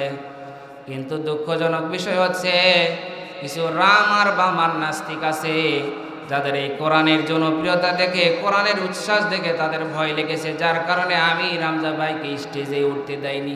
সুবহানাল্লাহ বলেন, নাউজুবিল্লাহ বলবেন না। কর্তৃপক্ষরা শুধু অনুরোধ করেছিল আমাদেরকে শুধু এতটুকু অনুমতি দেন, কোনো বয়ান করবে না। শত শত মাইল দূর থেকে মানুষগুলো বাস দিয়ে, মাইক্রো নিয়ে, গাড়ি নিয়ে এসেছে, অনেক আশা করে একটা নজর দেখবে বলে। শুধু স্টেজে উঠবে, আসসালামু আলাইকুম ওয়া রাহমাতুল্লাহ বলবে, আবার নেমে চলে যাবে, মানুষ একটু দেখবে, এই সুযোগও দেওয়া হয়নি। সম্মানিত উপস্থিতি, কারণ আপনাদের এই কুষ্টিয়ার ভিতরে অনেক আলেম ওলামা আছে, যত আলেম ওলামা বেশিও আছে, কিন্তু এই কুষ্টিয়ার ভিতরে কিন্তু ভণ্ডামিও চলে। কথা বলেন, এখন চলে কি চলে না? এটা গত 23 তারিখে কয়রা মাহফিল ছিল কুমারখালীর ভিতরে। মাহফিল করে চিন্তা করলাম, যেহেতু এখানে একটা বিশিষ্ট ব্যক্তির মাজার আছে, কি নাম বলেন তো? লালন শাহর মাজার। ও কি মুসলমান ছিল না হিন্দু না কোন ধর্মের ছিল আল্লাহ ভালো জানে। আপনারা গুগলে সার্চ দিয়ে দেখবেন, বিভিন্ন তথ্য আছে, মুসলমান নাও একটা ধর্মই বানিয়েছিল, অথচ জমজমাট ব্যবসা করা হচ্ছে তার মাজার বানিয়ে। অনেক দরবার আছে যেখানে কোরআন নেই, কোরআনের শিক্ষা নেই, কোরআনের নীতি চলে না, ওখানে চলে বাবার নীতি। আবার বলে খাজা বাবার মুরিদ মোরা বড়ই গুনাহগার, খাজা যদি দয়া করে তাইলে হব পার। জোরে বলেন সুবহানাল্লাহ, কি নাউজুবিল্লাহ বলেন না বারে। পানির তলে জলে বাতি, ঝড় বাতাসে নিবে না, খাজা বাবার মুরিদ হইলে নামাজ রোজা লাগে না। আবার বলে কিরামান কাতিবিন, শেষ বিচারের দিন আল্লাহর দরবারে যদি করে অভিযোগ, তাইলে বলবো দুনিয়ায় ছিলাম ন্যাংটা বাবার লোক। ন্যাংটা বাবা, শিকল বাবা, টবলা বাবা, ডুঙ্গি বাবা, বদনা বাবা বলে কিয়ামতের মাঠে মাসা যাবে নাকি? কথা বলে না কেন? সম্মানিত উপস্থিতি, যেই দরবারে নামাজ নেই, যেই দরবারে কোরআন নেই, সেই দরবারে আমরাও। সম্মানিত উপস্থিতি, এই জন্য মা বোন যারা আছেন তাদের প্রতি উদাত্ত আহ্বান জানাচ্ছি। আমাদের রসুল বলেছেন 4টা কাজ যদি কোনো নারী করতে পারে, 1 নম্বরে 5 ওয়াক্ত নামাজ, 2 নম্বরে ফরজ রোজা, 3 নম্বরে স্বামীর খেদমত, আর 4 নম্বরে ফরজ পর্দা, তাহলে আল্লাহ পাক আপনাকে যেই দরজা দিয়ে ইচ্ছা সেই দরজা দিয়ে জান্নাতে যাওয়ার অনুমতি দান করবে। সুবহানাল্লাহ বলেন। সম্মানিত মা বোনেরা, আপনার চরিত্র হওয়া লাগবে হযরতে খাদিজার মতো। মুসলমান মা বোনেরা, মুসলমান নারীরা 6টা নারীকে অনুসরণ করবে। তার ভিতরে 1 নম্বরে মুসলমানদের তাওয়াক্কুল হবে হাজেরা আলাইহিস সালামের মতো। মুসলমান নারীদের ইবাদত হবে মারিয়াম আলাইহিস সালামের মতো। মুসলমান নারীদের তাওয়াক্কুল হবে হাজেরার মতো। তার দিন জানার স্পৃহা, জ্ঞান সঙ্গের স্পৃহা হওয়া লাগবে হযরত আয়েশার মতো। স্বামী ভক্তি হওয়া লাগবে খাদিজার মতো। পর্দা পুশিদা হওয়া লাগবে হযরতে ফাতেমার মতো। কি কথা বলেন না কেন? এই 6টা নারী হচ্ছে মা বোনদের মডেল। স্টার জলসা, স্টার প্লাস, টাবুর ডুবুর নুপুর এগুলো মানুষের মডেল না, মুসলমানদের। মুসলমান নারীদের মডেল হবে এই 6 জন নারী। এই জন্য এদের জীবনীগুলো আপনারা কিনে দিবেন তো ইনশাআল্লাহ। সম্মানিত উপস্থিতি, মা বোন যারা আছেন, অনেক মা বোন মনে করে হুজুর আমি তো নামাজ পড়তে চাই কিন্তু আমার স্বামী তো খুব একটা ভালো না। আপনার স্বামী আর কত খারাপ, ফেরাউনের চাইতে তো আর খারাপ না। কি কথা বলেন কেন? কারণ ফেরাউন তো আসিয়াকে হাতে পেরাক লাগিয়ে, পায়ে পেরাক লাগিয়ে তাকে বেঁধে রেখেছে, মাথার উপরে গরম ডাল ঢেলে দেওয়া হচ্ছে, লজ্জা স্থানে উলঙ্গ করে বর্ম নিক্ষেপ করা হয়েছে। এরপরে হযরতে আসিয়া আমার আল্লাহকে সেজদা দিতে ভুলে যায় নাই, মাথা নাড়িয়ে নাড়িয়ে ইশারার সাথে আমার আল্লাহকে সেজদা দিচ্ছে। وَضَرَبَ اللَّهُ مَثَلًا لِّلَّذِينَ آمَنُوا امْرَأَتَ فِرْعَوْنَ।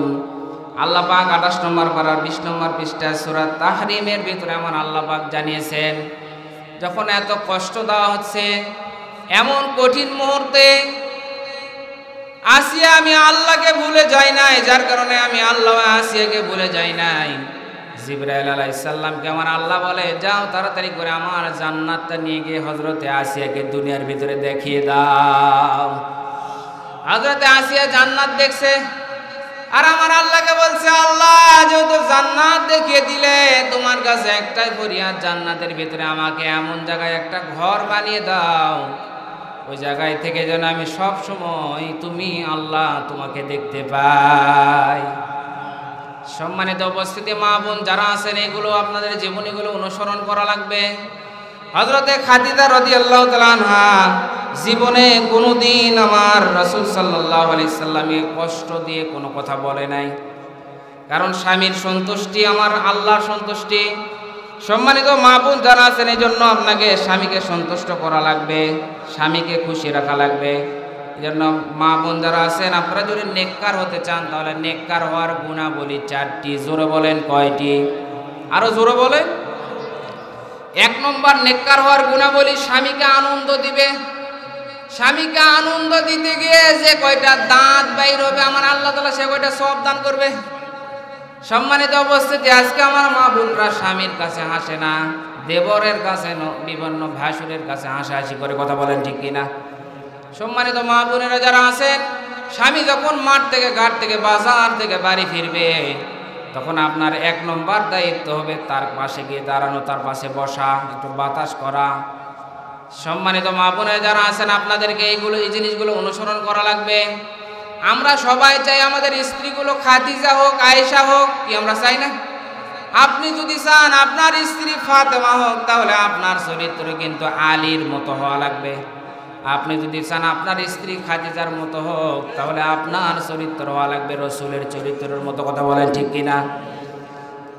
সম্মানিত উপস্থিতি, এই জন্য মা বোন যারা আছেন, তাদেরকে উদাত্ত আহ্বান জানাচ্ছি, 5 ওয়াক্ত নামাজ জামাতের সাথে আদায় করবেন। আল্লাহ তুমি সকলকে কবুল করেন, সবাই বলেন আমিন। আল্লাহ পাক জানিয়েছে, ওয়াস্তাঈনু বিস-সাবরি ওয়াস-সালাহ ওয়া ইন্নাহা লাকাবীরাতুন ইল্লা আলাল খাশিঈন। জোরে বলেন আল্লাহু আকবার। 1 নম্বর পারা 7 নম্বর পৃষ্ঠা সূরা বাকারার 45 নম্বর আয়াত। এটা আল্লাহ পাক বলেন, ধৈর্য এবং নামাজের মাধ্যমে আমি আল্লাহর কাছে সাহায্য চাও। আমার আল্লাহ বলেন, নিশ্চয়ই এটা কঠিন, তবে তাদের পক্ষে কঠিন না যাদের দিলের ভিতরে আল্লাহর ভয় আছে। তার মানে জাহান্নামীরা জাহান্নামে যাওয়ার 1 নম্বর কারণ বলবে আমরা নামাজ। কি গো, কথা বলেন না কেন? নামাজ। আরে সবাই বলেন নামাজ। 1 নম্বর কারণ বলবে নামাজ পড়তাম না। 2 নম্বর কারণ জাহান্নামীরা বলবে, ওয়ালাম নাকুনু তুইমুল মিসকিন। 2 নম্বর কারণ বলবে যে আমরা মিসকিনদেরকে আহার দান করতাম না, খাবার দিতাম না। সম্মানিত উপস্থিতি, আমার আল্লাহ চাই সবার কাছে খাবার থাকবে। কেউ থাকবে গাছতলায়, কেউ থাকবে 5 তলায়। আমার আল্লাহ এটা চায় না। আমার আল্লাহ চায় সবার কাছে খাবার থাকবে, সবাই সুখে শান্তিতে থাকবে। যেমন আমার আল্লাহ রাব্বুল আলামিন ধনীদের সম্পদের ভিতরে গরিবদের হক ঢুকিয়ে দিয়েছেন। সম্মানিত এলাকাবাসী যারা আছেন, এই জন্য আপনার প্রতিবেশী যারা আছে, এতিম অসহায় আছে, তাদের প্রতি আমাদেরকে নজর রাখা লাগবে। রাখবেন তো ইনশাআল্লাহ? হযরতে বেলাল বলে, ইয়া রাসূলুল্লাহ, কি দান করব, আমার তো সম্পদ নেই। আল্লাহ নবী বলেন, বেলাল দান করো, কৃপণতা করো না, আমার আল্লাহর খাজানায় কম নেই, আমার আল্লাহ তোমাকে বাড়িয়ে দিবে। হযরতে বেলাল বলে, ইয়া রাসূলুল্লাহ, দিব কি? আমার এই পরনের পোশাক ছাড়া আমার আর কোনো সম্পদ নেই। আল্লাহ নবী, বিশ্ব নবী বললেন, বেলাল তুমি আযান দাও, মানুষকে ভালো কাজের দিকে আহ্বান করো, এটাও দান করার সদকা করার সমান সওয়াব আল্লাহ দিবে। সুবহানাল্লাহ বলবেন না? হযরতে বেলালের ছিল না, এই জন্য এটা বলেছেন। বলেন তো এখানে যতগুলো মানুষ আছেন, কার এই পরনের পোশাক ছাড়া আর কোনো সম্পদ নেই? দেখে হাত উঠান তো একজন। তার মানে আমার আল্লাহ তাআলা আমাদেরকে যথেষ্ট পরিমাণ দিয়েছে, সবাই বলছি আলহামদুলিল্লাহ। তাহলে যেহেতু আমার আল্লাহ দিয়েছেন, এই জন্য যারা প্রতিবেশী আছে, অভাবী আছে, যারা ফকির আছে, যারা অসহায় আছে, তাদের পাশে আমাদেরকে দাঁড়ানো লাগবে। সম্মানিত উপস্থিতি, আল্লাহর নবীর কাছে কেউ যদি কিছু চাইতো, তাহলে আল্লাহ নবী খালি হাতে ফেরায় দিত না। কি কষ্ট হচ্ছে আপনাদের? শেষ করে দিব? চলবে কতক্ষণ? আরো 1 ঘন্টা আর 20 মিনিট টাইম আছে ইনশাআল্লাহ। সম্মানিত উপস্থিতি, আল্লাহর নবীর কাছে একজন ভিক্ষুক গেল, যাওয়ার পরে বলে ইয়া রাসূলুল্লাহ কিছু দান করেন। আল্লাহ নবী দেখলেন দেওয়ার মতো কিছু নেই। আল্লাহ নবী বললেন যাও হযরতে ওসমানের কাছে চলে যাও।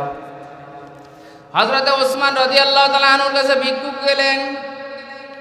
যাওয়ার পরে দেখা হযরত ওসমান রাদিয়াল্লাহু তাআলা আনহু রোদের ভিতরে কিছু শস্য শুকাতে দিয়েছেন। সেখান থেকে ছোট ছোট পিপিলিকাগুলো শস্যের ছোট ছোট দানাগুলো নিয়ে চলে যাচ্ছে।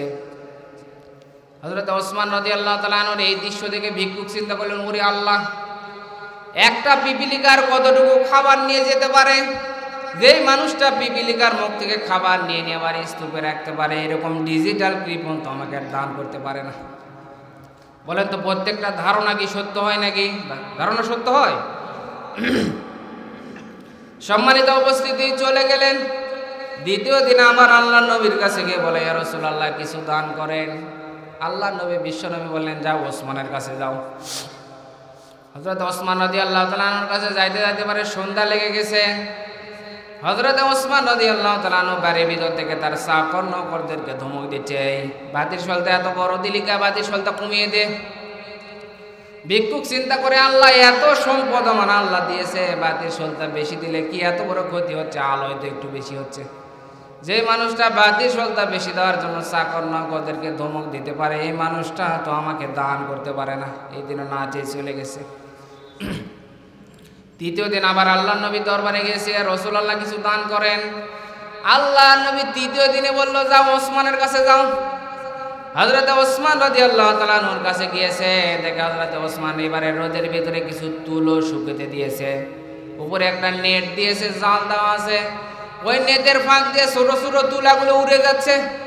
আর হযরত ওসমান রাদিয়াল্লাহু তাআলা ওই ছোট ছোট তুলা কোনাগুলো ধরে ধরে আবার এই নেটের ভিতরে জালের ভিতরে রাখতেছে। ভিক্ষুক চিন্তা করে ওরে আল্লাহ, কি কৃপণের কৃপণ, যতই কৃপণ হোক না কেন আল্লাহ নবী যেহেতু 3 বার আমারে পাঠিয়েছে, দেখি বলেই দেখি কিছু দেয় কিনা। গিয়ে বলে ওসমান আমাকে আল্লাহ নবী পাঠিয়েছেন, কিছু দাও। আল্লাহ নবীর কথা শোনার পরে হযরত ওসমান একটু ভালোভাবে তাকালেন, কারণ কোনো দামি মানুষ যদি কোনো মানুষকে পাঠিয়ে দেয় তাহলে তার দাম বাড়ে না কমে? কথা বলে না কেন? আল্লাহ নবী পাঠিয়ে দিয়েছেন, আর আল্লাহ নবীকে হযরতে ওসমান তো নিজের জীবনের চাইতে বেশি ভালোবাসতেন। ডাক দিয়ে বললেন ভাই, যেহেতু আপনাকে আল্লাহ নবী পাঠিয়েছেন একটু দেরি করেন, আমার কাছে তো বেশি কিছু নেই।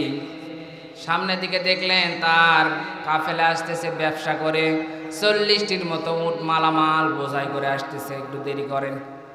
যখন কাছাকাছি আসলো হযরতে ওসমান রাদিয়াল্লাহু তাআলা আনহু বললেন, ভিক্ষুক এখান থেকে যেই উট তোমার পছন্দ হয় মালামাল সহ তুমি নিয়ে চলে যাও,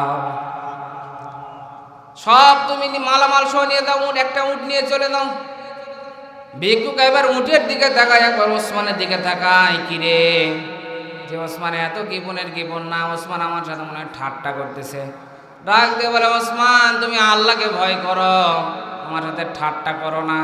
হযরত ওসমান বলে না আমি ঠাট্টা করিনি, যাও তোমাকে দিয়ে দিলাম। ভয়ে ভয়ে গিয়ে সামনে যে উট ছিল দেখতে ভালো মোটা তাজা, বেশি মালামাল ছিল ওটাই নিয়েছে, কারণ ভালো কিন্তু পাগলেও বোঝেন। সামনের উট নিয়ে চলে যাচ্ছে, আর উটের সিস্টেম তরিকা হচ্ছে সামনের উট যেই দিকে পিছনের উটও সেই দিকে। একটা সামনের উট নেতা উট নিয়ে চলে যাচ্ছে, আর পিছনের 39টা উট পিছনে পিছনে যাওয়া শুরু করে দিয়েছে। তার চাকর নৌকরেরা ফিরানোর চেষ্টা করতেছে, এত চেষ্টা করার পরে ফিরাতে পারছে না। হযরতে ওসমান রাদিয়াল্লাহু তাআলা আনহু ডাক দিয়ে বলল, আমার চাকর নৌকরেরা আর ফিরাও না, যাইতে দাও। আমার আল্লাহ হয়তো আমার এই সম্পদগুলো পছন্দ করেছে, এই 40টি উট মালামাল সহ আমি ভিক্ষুককে দান করে দিলাম। লিল্লাহি তাকবীর। হযরত ওসমান 40টি উট মালামাল সহ দিয়ে দিলেন। হযরত ওসমানকে ডাক দিয়ে বলল, ওসমান তুমি যে এতগুলো মালামাল সহ দিয়ে দিলে তোমার কি মন খারাপ হলো না নাকি? হযরত ওসমান কোরআনের একটা সোনালী আয়াত তেলাওয়াত করলেন, মান জাআ বিল হাসানাতি ফালাহু আশরু আমসালিহা। জোরে বলেন আল্লাহু আকবার। 8 নম্বর পারা 9 নম্বর পৃষ্ঠা সূরা আনামের 161 নম্বর আয়াতের শুরুর অংশে এসেছে, আল্লাহ পাক বলেন যারা কোনো নেক কাজ করে রবকে সন্তুষ্ট করার জন্য আমার আল্লাহ তাআলা 10 গুণ তাদেরকে বাড়ায় দেয়। হযরত ওসমান বলে আমার মন খারাপ হবে কেন, এটা তো আমি রবের ব্যাংকে জমা রাখলাম, কারণ রবের ব্যাংকে জমা রেখেছি, অবশ্যই আমার রব আমাকে এটা দিবেই দিবে। হযরত ওসমানের মতো কি আমাদের সবার বিশ্বাস আছে? কি আছে? শুধু মুখে মুখে। মাদ্রাসার কথা মসজিদের কথা বললে আমরা দিতে চাই না, এটা মুখে মুখে, কিন্তু ঠিকই কিন্তু আমরা মিরপুরে গিয়ে বিভিন্ন জায়গায় গিয়ে ব্যাংকের ভিতরে ডিপিএস করে মাসে মাসে টাকা জমা রেখে আসি। কি কথা বলেন না কেন? আমাদের বিশ্বাস যে ওখানে জমা রাখলে আমরা পাবো, এটা আমাদের সত্যিকার বিশ্বাস। আর রবের ব্যাংকে যদি জমা রাখি, মসজিদের জন্য মাদ্রাসার জন্য যদি দেই, তাহলে এটা আমাদের লস হয়ে যাবে, এটা আমাদের ধারণা। সম্মানিত উপস্থিতি, হযরত ওসমান রাদিয়াল্লাহু তাআলা আনহুকে বলা হলো, ওসমান তুমি যে 3টা কারণ দেখেছিলে, 1 নম্বর পিপিলিকা মাল নিয়ে যাচ্ছিল, ছোট ছোট দানা, ওটা নিয়ে রাখতেছিলে কেন? হযরত ওসমান রাদিয়াল্লাহু তাআলা আনহু বললেন, পিপিলিকা ছোট ছোট দানাগুলো নিয়ে চলে যাচ্ছে, এগুলো তো আমার সম্পদ না, এগুলো রাষ্ট্রীয় সম্পদ। কি সম্পদ বলেন? রাষ্ট্রীয় সম্পদ আমার কাছে আছে, আর আমার কাছে থাকাকালীন যদি একটা রাষ্ট্রীয় সম্পদের কোনাও যদি পিপিলিকা নিয়ে চলে যায়, কিয়ামতের মাঠে আমাকে আল্লাহর সামনে ধরা খাওয়া লাগবে। বলেন তো এরকম নেতা কি এখন প্রত্যেকটা ইউনিয়নে? কি কথা বলেন না কেন? কি বিশ্বাস ছিল যে পিপিলিকা যদি একটা দানাও নিয়ে চলে যায় কিয়ামতের মাঠে, তো আমাকে আল্লাহর সামনে দাঁড়ানো লাগবে। সম্মানিত উপস্থিতি, আজকে বিচার দিবেন কার কাছে? বাগানের মালিক বাগানে প্রবেশ করেছে, করার পরে দেখে ছোট্ট একটা বাচ্চা ছোট গাছে ব্যাগ নিয়ে আম চুরি করতেছে। এখন বাগানের মালিক বলে, এই তাড়াতাড়ি নাম, তোর বিচার আছে, তোর বাপের কাছে নিয়ে যাব। বলেন তো এই কথা শোনার পরে ছোট্ট বাচ্চা হাসার কথা না কান্না করার কথা? কথা বলেন, হাসার কথা না কান্না করার কথা? কান্না করার কথা না? কান্না না করে ছোট্ট বাচ্চা আরো হাসতেছে। রাখতে বলে, তোর কি লজ্জা নেই? তুই হাসিস কেন? বলে, আপনি আমার আব্বার কাছে নিয়ে যাবেন। ওই যে বড় গাছে তাকায় দেখেন, আমি তো ছোট গাছে ব্যাগ নিয়ে, আর আমার আব্বা বড় গাছে বস্তা নিয়ে আম চুরি করতেছে। সম্মানিত উপস্থিতি, বিচার দিবেন কার কাছে? মানব যদি সঠিক বিচার পেতে চায়, আল্লাহর কোরআন ছাড়া কোনো বিকল্প কিতাব মানুষকে সঠিক বিচার দিতে পারে না। কথা বলে। 2 নম্বর কারণ কি বলবে? আমরা মিসকিনদেরকে আহার্য দিতাম না। সম্মানিত উপস্থিতি, যেহেতু সময় শেষের দিকে চলে এসেছে, এই জন্য সংক্ষেপ করে দিলাম। হযরত আব্দুল্লাহ ইবনে মুবারক রাহমাতুল্লাহ আলাইহি তিনি প্রতিবেশীদের জন্য কি করেছিলেন? এত বড় একজন আলেম ছিলেন তিনি। কোনো আলেম মজলিসে আলেম সমাজের ভিতরে থাকলে তাকে আকাশের চাঁদের মতো মনে করা হতো, অন্যান্য আলেম তারকার মতো।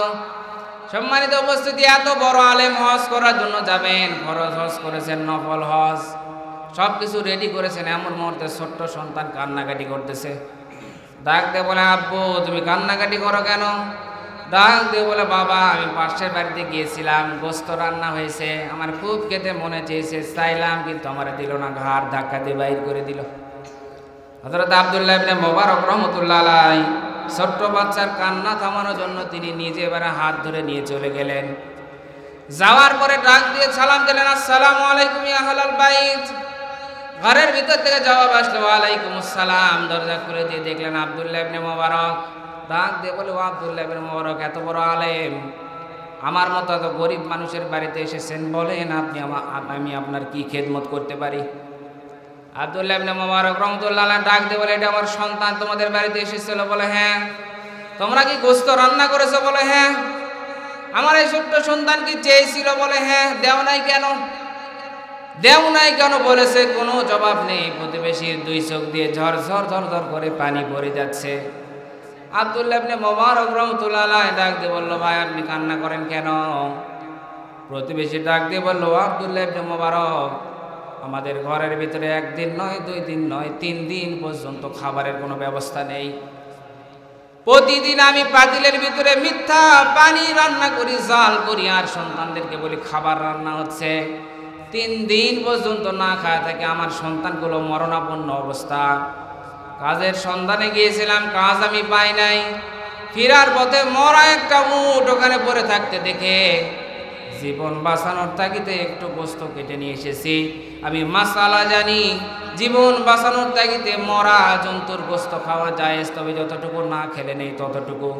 কিন্তু আপনারা তো সওয়াবে মাল, আপনারা তো যাকাত ফিতরা দেন, আপনারা তো ধনী মানুষ, আপনার সন্তানকে আমি চিনি। আমাদের জন্য এই মরা পশুর, মরা জন্তুর গোস্ত খাওয়া জায়েজ হলো, আপনার সন্তানের জন্য তো জায়েজ নেই। আমি দেই নাই। আপনার সন্তানকে যখন বারবার নিষেধ করতেছিলাম বোঝেও না, এই জন্য বাধ্য হয়ে ধাক্কা দিয়ে বাই করে দিয়েছি। ও আব্দুল্লাহ ইবনে মোবারক, এই কাজটা যদি আমার অপরাধ হয়ে থাকে, আল্লাহর হস্তে তুমি আমারে মাফ করে দাও। আব্দুল্লাহ ইবনে মোবারক কিছুই বলে না, তারও চোখ দিয়ে পানি পড়তেছে।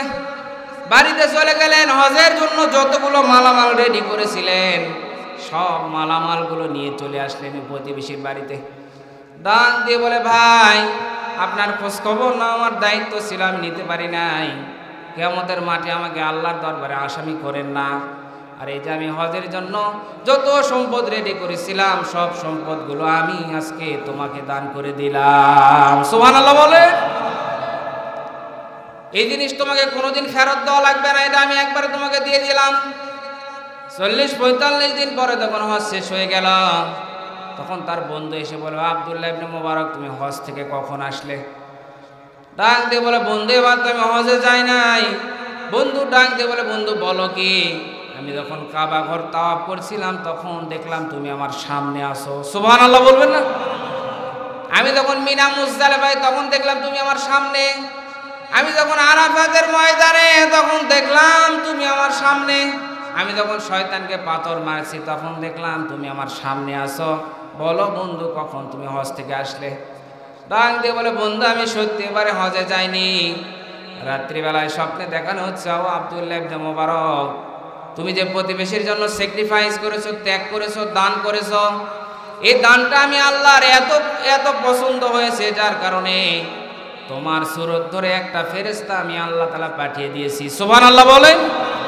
এবং এই বছর যত মানুষ হজ করার জন্য এসেছে তোমার ওসিলায় প্রত্যেক হাজির হজকে আমি কবুল করে নিয়েছি। বলেন তো, প্রতিবেশীদের খোঁজখবর রাখার দরকার আছে না নেই? হযরত উসমানের আরো 2টা কারণ আছে, মনে আছে তো আপনাদের? তুলা উড়ে যাচ্ছিল, কেন রাখলেন? আর বাতির সলতা কেন কম করতে বললেন? বলবো ইনশাআল্লাহ। সম্মানিত উপস্থিতি, একটু সামনের দিকে যাই দাও তো, সময় আমার শেষের দিকে। জাহান্নামীরা জাহান্নামে যাওয়ার 3 নম্বর কারণ এবারে বলবে, সবাই এক বাক্যে বলবে, ওয়া কুন্না নাখুদু মাআল খায়িদিন। জাহান্নামীরা 3 নম্বর কারণ বলবে যে আমরা সমালোচনাকারীদের সাথে সমালোচনা করতাম, গীবত করতাম। বলেন তো, এলাকায় গীবত আছে না নাই? কি এলাকায় আছে? সম্মানিত উপস্থিতি, গীবত মানে কি? চায়ের হোস্টেলে গিয়ে দেখেন 180 মাইল বেগে চলছে। আর বিশেষ করে যত জায়গায় গীবত হয় কিন্তু মা বোনদের মাঝে কিন্তু একটু বেশি হয়। কি কথা বললেন না কেন? কারণ মা বোনদের ভিতরে কথা এত দ্রুত গতিতে ছড়ায়, ইন্টারনেটের গতি তো কি দ্রুত ছড়ায়, তার সাথে কিন্তু মা বোনদের গীবতের গতি বেশি ছড়ায়। কথা বলেন ঠিক কি না? সম্মানিত মা বোনেরা, আমি আপনাদেরকে সাবধান করার জন্য বলছি। আল্লাহ নবী জাহান্নাম দেখেছেন, আর জাহান্নামে যাওয়ার যতগুলো কারণ দেখেছেন, তার ভিতরে প্রধান কারণ হচ্ছে গীবত করার, স্বামীর নাশুকরি করা। কারণ মা বোনদের ভিতরে তো কোনো কথা থাকে না, কারণ একটা কথা জানলে অপরকে না বলা পর্যন্ত কিন্তু তাদের শান্তি হয় না। কি কথা বলে না কেন? উপন্যাস শুনেছিলাম, একটা কৃষক, আগে তো লাঙ্গল দিয়ে হাল বওয়া লাগতো, হঠাৎ করে হাল বইতে বইতে একটা কালো পাথর উঠেছে। পাথরটা যখন একটু ঘষা দিয়েছে, একটা দৈত্য এসেছে, এসে বলে, মালিক বলেন আপনি কি চান তাই দিব, তবে শর্ত হচ্ছে আপনাকে যা দিব আপনার প্রতিবেশীকে ডবল দিব। কি বাবা, না না দরকার নেই, তাড়াতাড়ি করে আপনি চলে যান। পাথরটা নিয়ে বাড়িতে গেছে, যাওয়ার পরে বলে, এই স্ত্রী খবরদার এই পাথরের কাছে আসবি না, ঘুষাও দিবি না। এখন মেয়ে মানুষকে যেটা নিষেধ করবেন কিন্তু সেটাই কিন্তু আরো বেশি করে করবে। কথা বললেন না কেন? যখন স্বামী আবার চলে গেছে কাজ করার জন্য, এবারে স্ত্রী চিন্তা করে, কি রে কেন নিষেধ করলো, কি আছে কি, এটা চিন্তা করতে করতে গিয়ে পাথর হাতে নিয়ে ঘষা মেরে দিয়েছে। দত্ত এসে বলে, মালিক বলেন কি চান আপনাকে তাই দিব। বলে, হায় হায়, এই সুযোগ তো আর ছাড়া যায় না। তাড়াতাড়ি করে আমাকে একটা বাড়ি বানায় দেন, কারণ বৃষ্টি আসলে পানি পড়ে। যা যা দরকার ফার্নিচার সব কিছু করে নিয়েছে। স্বামী এবারে বাড়িতে এসে আর বাড়ি চিনতে পারছে না। বলেন তো টিনের বাড়ি যদি মর্দের ভিতরে ছাদের বাড়ি হয়ে যায় চিনা যাবে নাকি? কি কথা বলেন না কেন? অনেক আলামত দেখে, নারকেলের গাছ, ডাবের গাছ, বিভিন্ন গাছ দেখে, বৈরের গাছ দেখে তদন্ত করে বিভিন্ন সূচনা দেখে বাড়িতে এসে বলে, এই ঘোষা দিয়েছিস কেন? বলে ঘোষা দিয়েছি তো কি হয়েছে, আপনি সারা জীবন কাজ করে যা করতে পারেন না, আমি ঘোষা দিয়ে তা করিয়ে দেখেছি। কারণ বৃষ্টি আসলে তো পানি পড়ে, আপনি তো একটা ভালো বাড়ি বানাতে পারেন, আমি ঘোষা দিয়ে বানিয়ে দিই, অসুবিধা কি? ডাক দিয়ে বলে, আরে তুই কি বাইরে গেছিস? বলে না। আরে বাইরে বাইর হয়ে যায়, কি অবস্থা, আমাদের বাড়ি তো একতলা, পাশের সবার বাড়ি কয়তলা?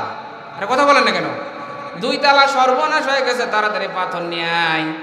পাথর নিয়ে আসার পরে আবার ঘোষা দিছে। দত্ত এসে বলে, মালিক বলেন আপনি কি চান, আপনাকে তাই দিব। ডাক দিয়ে বলে, ও দত্ত, তাড়াতাড়ি করে তুই আমার 1 চোখ কানা করে দে। বলেন তোর 1 চোখ কানা হলে প্রতিবেশীদের কয় চোখ কানা? আরে কথা বলেন না একেবারে। বলেন তো এরকম হিংসা প্রতিবেশীদের সাথে আসে না নেই? সম্মানিত উপস্থিতি, হিংসা করা যাবে না, প্রতিবেশীদের খোঁজ খবর নেওয়া লাগবে। আর মা বোন যারা আছেন, আপনাদেরকেও বলছি, গীবত থেকে, সমালোচনা থেকে বিরত থাকা লাগবে। সম্মানিত উপস্থিতি, এই গীবত এখন গীবত আর নেই, গীবত এখন আমাদের ঘি ভাতে পরিণত হয়ে গেছে। কিছু বলবেন?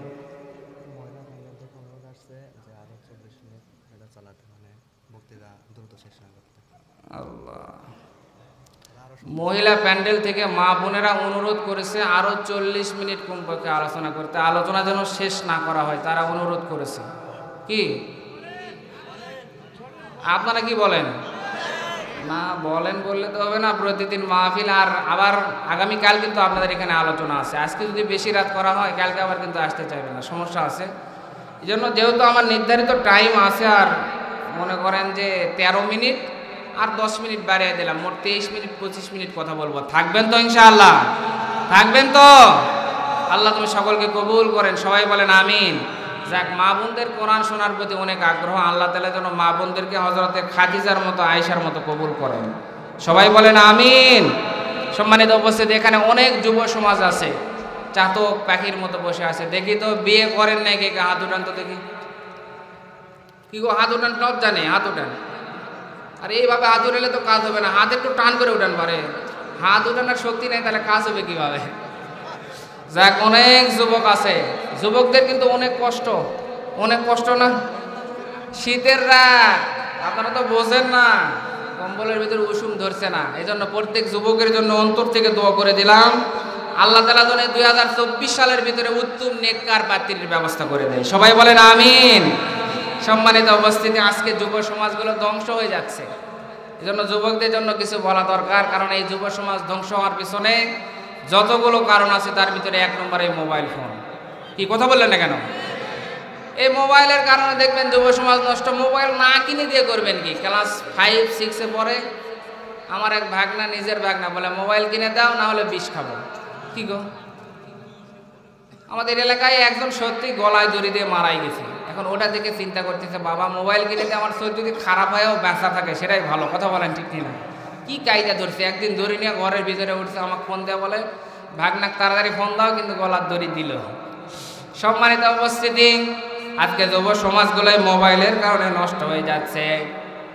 কেউ বা বিষ খাচ্ছে, কেউ বা গলায় দড়ি দিচ্ছে, আবার কেউ বা সারা রাত ধরে মোবাইল দিয়ে চ্যাটিং করে, প্রেম করে দিদের জীবনের মূল্যবান সময় নষ্ট করছে। বলেন তো এই এলাকায় আছে না নেই? এর কথা বলেন না কেন?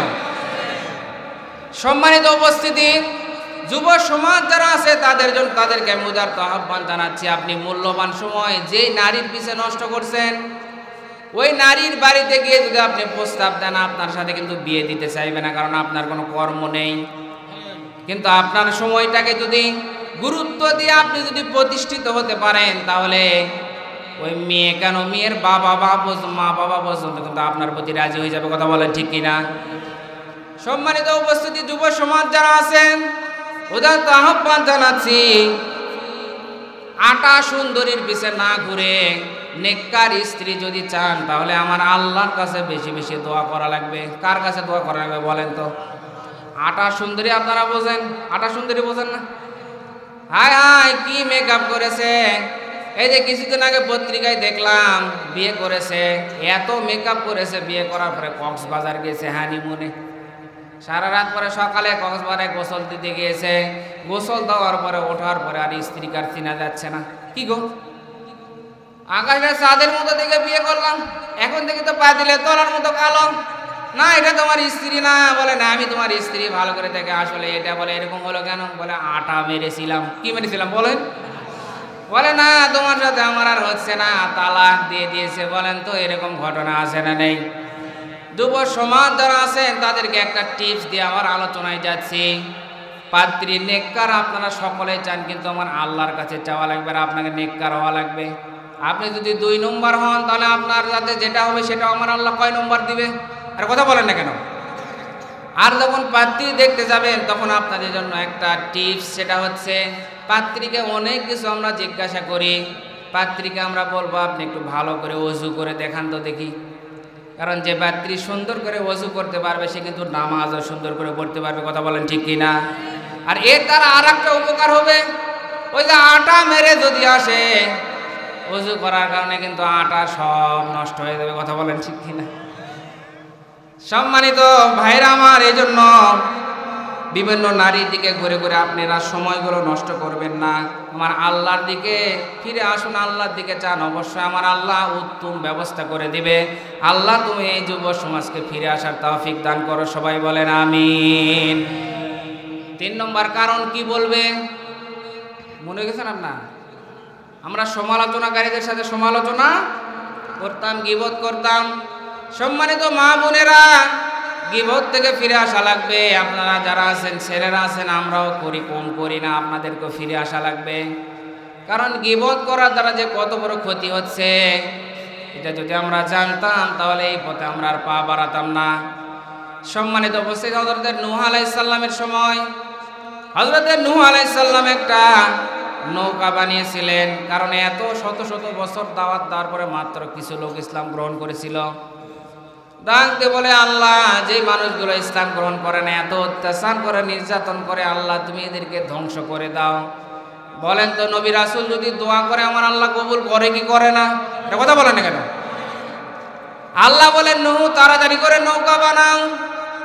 হযরত নূহ আলাইহিস সালাম বিশাল নৌকা বানালেন, আর কাফেররা হযরত নূহ আলাইহিস সালামকে কটাক্ষ করে কথা বলছে। কি গো, নবীর মাথা তো পাগল হয়ে গেছে, কারণ কোনো বন্যা নাই, কোনো পানি নাই, এ জায়গায় নূহ নৌকা বানাচ্ছে। সম্মানিত উপস্থিতি, আমার আল্লাহর হুকুম, নৌকা যখন বানানো শেষ, ওই কাফের বেঈমানরা চিন্তা করলে নূহ নৌকা বানিয়েছে, সবাই বিদ্রুপ করে ওই নৌকার ভিতরে পায়খানা করা শুরু করলো। বলেন তো আমার আল্লাহ দেখে কি দেখে না? আরে কথা বলেন না কেন? হযরত নূহ আলাইহিস সালাম মন খারাপ করলেন। আমার আল্লাহ বললেন, নূহ মন খারাপ করার দরকার নেই, আমি আল্লাহ কি ফয়সালা করি তুমি একটু দেখো। যারা পায়খানা করেছে তাদের পায়খানা আমি আল্লাহ তাদেরকে দিয়ে সাফ করাবো। সম্মানিত উপস্থিতি, সবাই পায়খানা করে একবারে নৌকাটা ভরে গেছে। ওই এলাকায় একটা কুষ্ঠ রোগী ছিল, গায়ের ভিতরে এত কুষ্ঠ রোগ হয়েছে যে রোগগুলো ফুরে ফুরে বাড়িয়েছে। এলাকার মানুষটাকে বয়কট করেছে। তিনি চিন্তা করলেন, কি গো, সব মানুষ তো নূহ নবীর নৌকাতে পায়খানা করলো, বরকত নিল, আমি তো এই বরকত থেকে মাহরুম হয়ে গেলাম। সুতরাং আমিও বরকত নেওয়ার জন্য রাত্রিবেলা এবারে নূহ নবীর নৌকাতে পায়খানা করার জন্য এসেছি। আল্লাহর কি কাজ, পা পিছলে পায়খানার সাগরের ভিতরে পড়ে গেছে। গায়ের ভিতরে এত পায়খানা পড়েছে, হাবুডুবু করতে করতে কিছু পায়খানা খেয়েও নিয়েছে। ও আল্লাহ, অনেক কষ্ট করে পায়খানার সাগর থেকে ওঠার পরে পাশে যেখানে পানি আছে নদীতে গিয়ে গোসল দেওয়ার পরে নিজের শরীরের দিকে তাকিয়ে দেখে যতগুলো রোগ ছিল, সমস্যা ছিল, আমার আল্লাহ তাআলা সমস্যা দূর করে দিয়েছে। চিন্তা করে যাক ভালোই হলো। বইয়ের ভিতরে পরিচিত কি হয়েছে, বাড়িতে যাওয়ার পরে স্ত্রী ডাকতে বলে, আপনি কই থেকে আসলেন, আপনি কোন জায়গার মানুষ? কারণ তার গায়ের ভিতরে পচানি ছিল, রোগ ছিল। নিমিষের ভিতরে যদি সুন্দর চেহারার মানুষ হয়ে যায়, বলেন তো স্ত্রীকে চিনতে পারবে নাকি? আর কথা বলেন না কেন? স্ত্রী আর চিনতে পারছে না। ডাক দিয়ে বলে, কে তুমি? তাড়াতাড়ি বাইর হয়। ডাক দিয়ে বলে, কি গো, আমি তো বল্টুর বাবা। কি? ভালো করে দেখে আসলেই তো তাই। এত পানি পড়া দিলাম, এত মলম দিলাম, তোমার রোগ তো ভালো হয় না। কোন জায়গায় গেলে তোমার রোগ ভালো হলো বলো? বলে না, বলবো না। বলেন এই কথা কি বলা যায় নাকি যে গুয়ের সাগরের ভিতরে পড়ে গিয়েছিলাম? কি বলা যায়? না, বলবো না। তবে আপনি যতই বলতে না চান, কোনো মেয়ে মানুষ যদি আপনার কাছ থেকে কোনো কথা শুনতে চায় তাহলে কিন্তু আপনাকে বলতে বাধ্য করবে। অনেক সময় আছে, কথা বলেন ঠিক কিনা? আল্লাহ পাক জানিয়েছেন ইন্না কাইদাশ শাইতানি কানা দাঈফা। জোরে বলেন আল্লাহু আকবার। 5 নম্বর পারা 9 নম্বর পৃষ্ঠা সূরা নিসার 76 নম্বর আয়াতের শেষের অংশে আছে আল্লাহ পাক বলেন নিশ্চয় শয়তানের চক্রান্ত মারাত্মক। আমার আল্লাহ রাব্বুল আলামিন মহিলাদের চক্রান্তের কথা বলতে গিয়ে বলেন ইন্না কাইদাকুন্না আযীম। আল্লাহ পাক বলেন 12 নম্বর পারা 17 নম্বর পৃষ্ঠা সূরা ইউসুফের 28 নম্বর আয়াতের শেষের অংশে আছে আল্লাহ পাক নিজেই বলেন যে মহিলাদের চক্রান্ত মারাত্মক। কি? এটা কিন্তু আমার কথা না। মা বোন যারা আছেন তারা রাগ করলে আমার কিছু করার নেই। আমার আল্লাহ নিজে জানিয়েছেন শয়তানের চক্রান্ত দুর্বল আর মহিলাদের চক্রান্ত মারাত্মক। আমরা বুঝতেছি, কথা বলেন ঠিক কিনা? আর কথা বলেন না কেন? মেয়ে মানুষ শুনতে চাইলে আপনি না বলে থাকতে পারবেন না, অনেক সময় আছে। সম্মানিত উপস্থিতি, বাধ্য হয়ে এবারে স্বামী বলেছে, তবে শর্ত দিয়েছে খবরদার তোকে বললাম কিন্তু এই কথা কাউকে বলা যাবে না। বলে ঠিক আছে, বলবো না। স্বামী যখন দিনের বেলায় বাইরে গিয়েছে, এবারে স্ত্রী চিন্তা করে কাকে বলি, পেটের ভিতর কেমন যেন ভাটভুট হচ্ছে। পাশের বাড়ির ভাবির কাছে গিয়ে বলে ভাবি আপনার কাছে অনেক দাবি, একটা কথা, আমার স্বামীর এই অবস্থা হয়েছে। বলে হ্যাঁ, কেমনে হলে একটু জানার মনে চাই। বলে ভাবি আপনার সাথে অনেক কথা আছে, আপনি আমার মহব্বতের মানুষ, নিজের মানুষ, কলজার মানুষ বলে আমি করছি, তবে শর্ত কাউকে বলা যাবে না। এখন বলে আসছে মুই আর একজনকে বলে কাউকে বলা যাবে না, কাউকে বলা যাবে না বলতে বলতে গোটা এলাকার ভিতরে ভাইরাল হয়ে গেছে। সম্মানিত উপস্থিতি, গোটা এলাকার মানুষ জানার পরে যার মাজার ব্যথা, ওখানে এসে একটু পায়খানা নিয়ে মাজায় মালিশ করে, আমার আল্লাহ মাজার ব্যথা ভালো করে দেয়। সুবহানাল্লাহ বলবেন না? সম্মানিত উপস্থিতি, যার পেটের সমস্যা, বড়ি বানিয়ে যদি খেয়ে নাই পেটের সমস্যা ভালো হয়ে যাচ্ছে। কি আপনারা খাবেন না? না, আমি খাবো। কারণ একবার যদি একটা নাক ধরে খাওয়ার কারণে সারা জীবনের সমস্যা ভালো হয়, খেতে অসুবিধা কি? কথা বলেন ঠিক কিনা? সব মানুষগুলো সমানে খাওয়া শুরু করেছে, খাইতে খাইতে সব পায়খানা শেষ হয়ে গেছে। অনেক দূরের দেশ থেকে কিছু মানুষ এসেছে, আসার পরে দেখে যে পায়খানা নেই, ডাক দিয়ে বলে হায় হায়, এলাকার লোক এত জালেম কেন, বরকতি পায়খানা সব খেয়ে নিয়েছে। জানতেও তো খেয়ে নিয়েছে, লোটাই করে পানি নিয়েছে, একবারে ধুয়ে মুছে ফকফকা করে ওই পানি খেয়ে নিয়েছে। আমার আল্লাহ তার অসুখ ভালো করে দিয়েছে। আল্লাহ পাক বলেন নবী আপনি মন খারাপ করবেন না। ওয়া মাকারু ওয়া মাকারাল্লাহু ওয়াল্লাহু খায়রুল মাকিরিন। জোরে বলেন আল্লাহু আকবার। সম্মানিত উপস্থিতি, যে আল্লাহ তখন ইসলামের বিরুদ্ধে অবস্থান নেওয়ার কারণে যদি তাদের পায়খানা তাদেরকে খাওয়াতে পারে, এখনো যারা ইসলামের বিরুদ্ধে কাজ করছে তাদের বিরুদ্ধে আমার আল্লাহ এরকম ব্যবস্থা নিতে পারে কি পারে না? আর কথা বলেন না কেন? 3 নম্বর কারণ, জাহান্নামীরা বলবে যে আমরা সমালোচনাকারীদের সাথে সমালোচনা করতাম। 4 নম্বর কারণ বলবে, শেষ কারণ বলবে ওয়া কুন্না নুকাযযিবু বিয়াউমিদ্দিন। শেষ পয়েন্টে চলে এসেছি। 4 নম্বর কারণ, জাহান্নামীরা বলবে যে আমরা কিয়ামতের দিবস, বিচারের দিবসকে বিশ্বাস করতাম না। বলেন তো বিচারের দিবস কোন দিন? কি বোঝেন না আপনারা? বিচারের দিন কি এটা সুপ্রিম কোর্টের বিচার, হাইকোর্টের বিচার, জজ কোর্টের বিচার? না, এটা কিয়ামতের মাঠের বিচার। কারণ কিয়ামতের মাঠের বিশ্বাস যদি কারো মানুষের ভিতরে থাকে, ওই মানুষ নামাজ ছেড়ে দিয়ে কোনো সময় বসে থাকতে পারে না। কথা বলেন ঠিক কিনা? জাহান্নামীরা 4 নম্বর কারণ বলবে আমরা কিয়ামতের দিবসকে বিশ্বাস করতাম না। সম্মানিত উপস্থিতি, কিয়ামতের মাঠ কত কঠিন হবে। কিয়ামতের মাঠে আমার আল্লাহ তাআলা ডাক দিবে লিমানিল মুলকুল ইয়াউম লিল্লাহিল ওয়াহিদিল কাহ্হার। জোরে বলেন আল্লাহু আকবার। 24 নম্বর পারা 7 নম্বর পৃষ্ঠা সূরা মুমিনের 15 নম্বর আয়াতের শেষের অংশে এসেছে আল্লাহ পাক বলেন কিয়ামতের মাঠে যখন আমি আল্লাহ কাহার রূপ নিয়ে ডাক দেব, কই দুনিয়ার রাজা, কই দুনিয়ার বাদশা, কই দুনিয়ার প্রধানমন্ত্রী 2 দিনের চেয়ার পেতে ভালোই গিয়ার দেখেছিলে আমার আল্লাহর সামনে?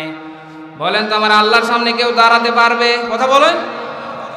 কিয়ামতের মাঠে ছোট ছোট বাচ্চা যারা থাকবে তাদের পরিস্থিতি অবস্থা কি হবে? কোরআনে কারীম জানিয়েছে ফাকাইফা তাত্তাকুনা ইন কাফারতুম ইয়াউমা ইয়াজআলুল উইলদানা শিবা। জোরে বলেন আল্লাহু আকবার। 29 নম্বর পারা 16 নম্বর পৃষ্ঠা সূরা মুজাম্মিলের ভিতরে আল্লাহ জানিয়েছেন ছোট ছোট বাচ্চা যারা কিয়ামতের মাঠে থাকবে, কিয়ামতের মাঠের কঠিন দৃশ্য দেখা মাত্রই তারা বৃদ্ধে পরিণত হয়ে যাবে। তার মানে এই যে আমার বাজানেরা যে বৃদ্ধ হয়ে গেছে এমনি হয় নাই, বয়সের কারণে বিভিন্ন রোগে শোকে টেনশনে কিন্তু মানুষের চুল পেকে যায়। কথা বলেন ঠিক কিনা? কিয়ামতের মাঠ কত কঠিন হলে পারে ছোট ছোট বাচ্চাগুলো এই অবস্থা দেখে তারা নিমিষের ভিতরে বৃদ্ধে পরিণত হয়ে যাবে। এমনকি কিয়ামতের মাঠে যারা গর্ভধারিণী মাগুলো থাকবে তাদের গর্ভপাত যে কখন হয়ে যাবে তাদের কোনো খেয়ালই থাকবে না। তাফসিরে ফি জিলালিল কোরআন আল্লামা সাইয়্যিদ কুতুব শহীদ রহমাতুল্লাহ আলাইহি লেখেন যে কিয়ামতের মাঠে একটা সন্তান তার মায়ের পা জড়িয়ে থাকবে 500 বছর। কত বছর বলেন? 500 বছর পর্যন্ত পা জড়িয়ে থাকবে। মা একটা নেকি দাও, একটা নেকির কারণে আমি আটকে গেছি, আমি বেঁচে যাই, একটা নেকি দাও। দুনিয়ার ভেতরে আমার জন্য তুমি অনেক সময় না খেয়েছিলে, এমনকি আমাকে মানুষ করার জন্য অনেক সময় অনেক রাত গিয়েছে যে তুমি বিছানায় পর্যন্ত মাথা লাগাতে পারো নাই। মা একটা নেকি দাও, তাহলে কিয়ামতের মাঠে আমি বেঁচে যাই। 500 বছর কান্না করার পরে মায়ের মন নরম হবে না। মা তার সন্তানের বুকে লাথি দিয়ে বলবে দূর হয়ে যা, সন্তান কোথায় থেকে আসলো, দুনিয়ার ভিতরে তো আমার বিয়েই হয়নি। আমি আপনাদেরকে চিন্তার খোরাক দিচ্ছি কত কঠিন হলে একজন মা এই কথা বলতে পারে। অথচ আমরা দুনিয়ার ইতিহাসে অনেক খবর দেখেছি, পত্রিকায় দেখেছি যে সন্তানের জন্য পিতামাতা জীবন দিয়েছে। বলেন তো আপনারা শুনেছেন কি শোনেন নাই? শোনেন নাই? অথচ পিতামাতাগুলো, ভাই বোনগুলো, আত্মীয় স্বজনগুলো কিয়ামতের মাঠে কি অবস্থা হবে? কোরআনে কারীম জানিয়েছে ইয়াউমা ইয়াফিরুল মারউ মিন আখিহি ওয়া উম্মিহি ওয়া আবিহি ওয়া সাহিবাতিহি ওয়া বানিহি। জোরে বলেন আল্লাহু আকবার। 30 নম্বর পারার 5 নম্বর পৃষ্ঠা সূরা আবাসা 34, 35, 36 নম্বর আয়াত আল্লাহ পাক বলেন ইয়াউমা ইয়াফিরু। ইয়াফিরু শব্দের অর্থ হচ্ছে দৌড় দেওয়া। আমাদের এলাকার ভাষায় বলে ঝাড়া কুষা দৌড় দেওয়া। আপনাদের কি বলে? উপর থেকে যদি একটা সাপ এখানে পড়ে কি দৌড় দিবেন আপনারা? ভূ দৌড় নাকি? সম্মানিত উপস্থিতি, আল্লাহ পাক বলেন কিয়ামতের মাঠে যখন ভাই তার ভাইকে দেখবে, মাকে দেখবে, বাবাকে দেখবে, স্ত্রীকে দেখবে, সন্তানকে দেখবে, কিয়ামতের মাঠে যেমন দুনিয়ার ভিতরে বিপদে বললে মানুষ ভোঁ দৌড় দেয়, কিয়ামতের মাঠে তখন এই মানুষগুলো এই আপনজনদেরকে দেখলে বিপদ মনে করে দৌড় দিয়ে পালিয়ে যাবে। তার মানে আপনার ব্রেন দিয়ে, দিমাগ দিয়ে আপনি চিন্তা করেন কত কঠিন হলে পারে এই মানুষগুলো পালিয়ে যেতে পারে। হযরতে মূসা আলাইহিস সালামের মতো এত পাওয়ারফুল নবী যাকে আমার আল্লাহ কালিমুল্লাহ উপাধি দিয়েছিলেন, দুনিয়ার ভিতরে থাকতে মানে আল্লাহর সাথে কথা বলতেন। মূসা আলাইহিস সালামের মতো এত পাওয়ারফুল নবী ওই কিয়ামতের মাঠের দৃশ্য দেখে বলবে আল্লাহ আপনি আমার উম্মতের ব্যাপারে কি সিদ্ধান্ত নেবেন জানি না, জানতে চাই না, আল্লাহ আপনি অন্তত আমারে বাঁচান। হযরতে ইব্রাহিম আলাইহিস সালামের মতো এত পাওয়ারফুল নবী যাকে আমার আল্লাহ খলিলুল্লাহ উপাধি দিয়েছিলেন, দুনিয়ার ভিতরে এত পরীক্ষা নিয়েছিলেন, প্রত্যেকটা পরীক্ষায় হযরত ইব্রাহিম আলাইহিস সালাম 100 ভাগ সফলতা অর্জন করেছিলেন। অথচ আমার আল্লাহ ভালোবেসে উপাধি দিয়েছে ইব্রাহিম, তোমার নাম থেকে আজকে থেকে ইব্রাহিম না, তোমার নাম আজকে থেকে ইব্রাহিম খলিলুল্লাহ। জোরে বলেন আল্লাহু আকবার। ইব্রাহিম আলাইহিস সালামের মতো এত পাওয়ারফুল নবী কিয়ামতের মাঠে দৃশ্য, ভয়াবহ দৃশ্য দেখে বলবে আল্লাহ আপনি আমার পিতা আজরের ব্যাপারে কি সিদ্ধান্ত নেবেন জানি না, জানতেও চাই না, আল্লাহ আপনি আমার উম্মতের ব্যাপারে কি সিদ্ধান্ত নেবেন জানি না, জানতেও চাই না, আল্লাহ অন্তত আপনি আমারে বাঁচান। প্রিয় কুষ্টিয়াবাসী, বিবেক যাদের আছে তাদেরকে বলছি কত কঠিন অবস্থা হলে পারে এত বড় নবীগুলো এই কথাগুলো বলতে পারে। আপনারা চিন্তা করেন, আপনি আমি যে অপরাধগুলো করেছি এই অপরাধের বোঝা নিয়ে আমার আল্লাহর কাছে আপনাকে একা একা দাঁড়ানো লাগবে। ওয়া কুল্লুহুম আতিহি ইয়াউমাল কিয়ামাতি ফারদা। জোরে বলেন আল্লাহু আকবার। 16 নম্বর পারার 10 নম্বর পৃষ্ঠা সূরা মারিয়ামের 95 নম্বর আয়াত। এটা আল্লাহ পাক জানিয়েছেন কিয়ামতের মাঠে তার পাপের বোঝা নিয়ে রবের সামনে একা একা দাঁড়ানো লাগবে। আপনাকে চেয়ারম্যান মেম্বার যদি কোনো অপরাধের কারণে ডাকে, আপনি একাই যান না, মুরব্বীকে সাথে করে নিয়ে যান, কি যান না? বাজান আপনি একটু সাথে চলেন, আপনার সাথে চেয়ারম্যানের সম্পর্ক ভালো, আমি একাই যেতে পারবো না, আমি একটা অপরাধ করেছি। কিয়ামতের মাঠে আল্লাহর ওই কঠিন অবস্থার সম্মুখে আপনাকে একা একা দাঁড়ানো লাগবে। সম্মানিত অবস্থায় যেন কিয়ামতের ভয় বলেন তো অন্তরের ভিতরে ঢুকানোর দরকার আছে না নেই? কথা বলেন। কিয়ামতের চিন্তা, আখিরাতের চিন্তা যদি কোনো মানুষের অন্তরের ভিতরে ঢুকে, ওই মানুষের দ্বারা কোনো অন্যায় কাজ করা সম্ভব না। এই যে আইয়ামে জাহেলিয়াতের যুগের এত খারাপ মানুষগুলো কেমনে এত ভালো হয়ে গেল? যখন এই কোরআনের আয়াতগুলো নাজিল হতে লাগলো, তখন এত খারাপ মানুষগুলো কিয়ামতের চিন্তা যখন দিলের ভিতরে আসলেন, তখন এই মানুষগুলো ভালো হয়ে গেল। হযরত ওমর রাদিয়াল্লাহু তাআলা আনহু দুনিয়ার ভিতরে থাকতে জান্নাতের সার্টিফিকেট পেয়েছিলেন। কি পেয়েছিলেন না? হযরত ওমর রাদিয়াল্লাহু তাআলা আনহুর সন্তান আব্দুল্লাহ আর হযরত আলী রাদিয়াল্লাহু তাআলা আনহুর সন্তান হুসাইন একই জায়গায় পড়ালেখা করে, একই জায়গায় পড়ালেখা করছেন। হুসাইন রাদিয়াল্লাহু তাআলা আনহু সেই সময় লেখার যেটা মনে করেন কলম, বারবার ফেলে দিচ্ছে আর ডাক দিয়ে বলছে, হুসাইন উঠিয়ে দাও, আব্দুল্লাহ উঠিয়ে দাও। একবার উঠিয়ে দিল, আবার ফেলে দিচ্ছে, আবার উঠিয়ে দাও। এরকম করে বারবার ফেলে দিচ্ছে আর বলে উঠিয়ে দাও। আব্দুল্লাহ ডাক দিয়ে বলে, তুমি বারবার ফেলে দিচ্ছ, আমি কি তোমার খাদেম নাকি যে উঠিয়ে দিব? হুসাইন ডাক দিয়ে বলে, তুমি শুধু খাদেম না, তুমি খাদেমের বাদশা খাদেম। আব্দুল্লাহ বাড়িতে চলে গেলেন। যাওয়ার পরে ডাক দিয়ে বলে, আব্বা, হুসাইন আমাকে খাদেম বলেছে, শুধু আমাকে না, খাদেমের বাদশা খাদেম বলেছে, আপনি যদি বিচার না করেন আমি তাহলে এখন আর পড়তে যাব না। বলে ঠিক আছে, জুমার দিনে বিচার হবে। জুমার দিনে হযরতে ওমর ফারুক রাদিয়াল্লাহু তাআলা আনহু খুতবা দিচ্ছেন, হুসাইন রাদিয়াল্লাহু তাআলা আনহু আসতেছেন। খুতবা বন্ধ করে ডাক দিলেন, হুসাইন এদিকে এসো। হুসাইন রাদিয়াল্লাহু তাআলা আনহু যখন আসলেন, ডাক দিয়ে বলল, তুমি কি আব্দুল্লাহকে এই কথা বলেছো, খাদেমের বাচ্চা খাদেম? বলে হ্যাঁ বলেছি। কেন বললে? হুসাইন রাদিয়াল্লাহু তাআলা আনহু ডাক দিয়ে বলল, আমার নানার সাহাবী ওমর বুকে হাত দিয়ে বলেন তো, আপনি কি আমার নানার খাদেম না? জোরে বলেন আল্লাহু আকবার। হযরত ওমরের কথা বন্ধ হয়ে গেছে। আসলেই তো তাই, আমি তো বিশ্ব নবীর খাদেম ছিলাম। হুসাইন, এই কথা কি তুমি লিখে দিতে পারবে? বলে হ্যাঁ লিখে দিতে পারবো। খেজুরের পাতা নিয়ে আসা হলো।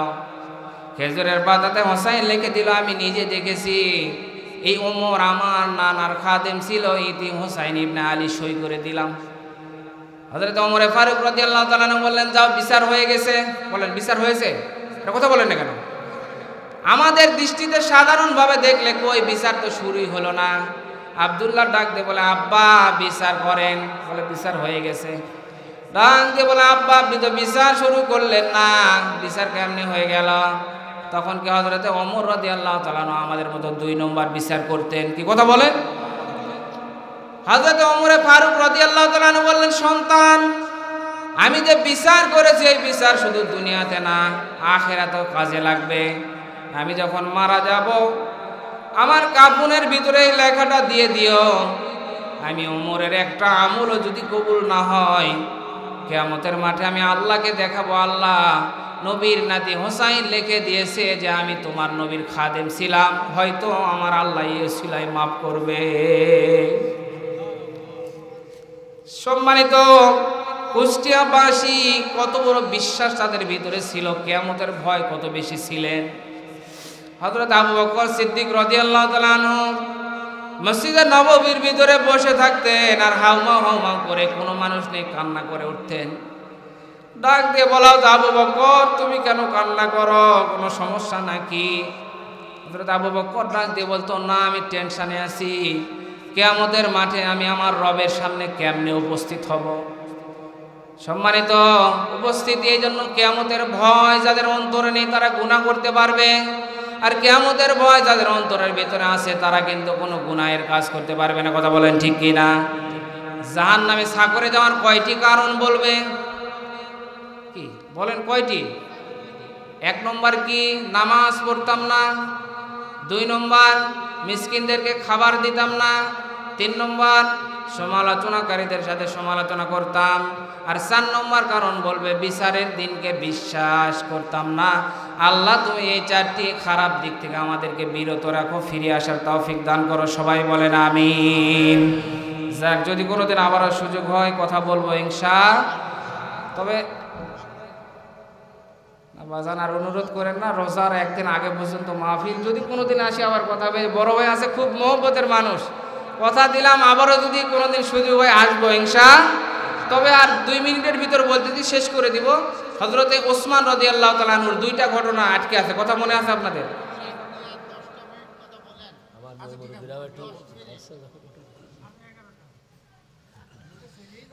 যাক, একটা তাকবীর দেন, লিল্লাহি তাকবীর।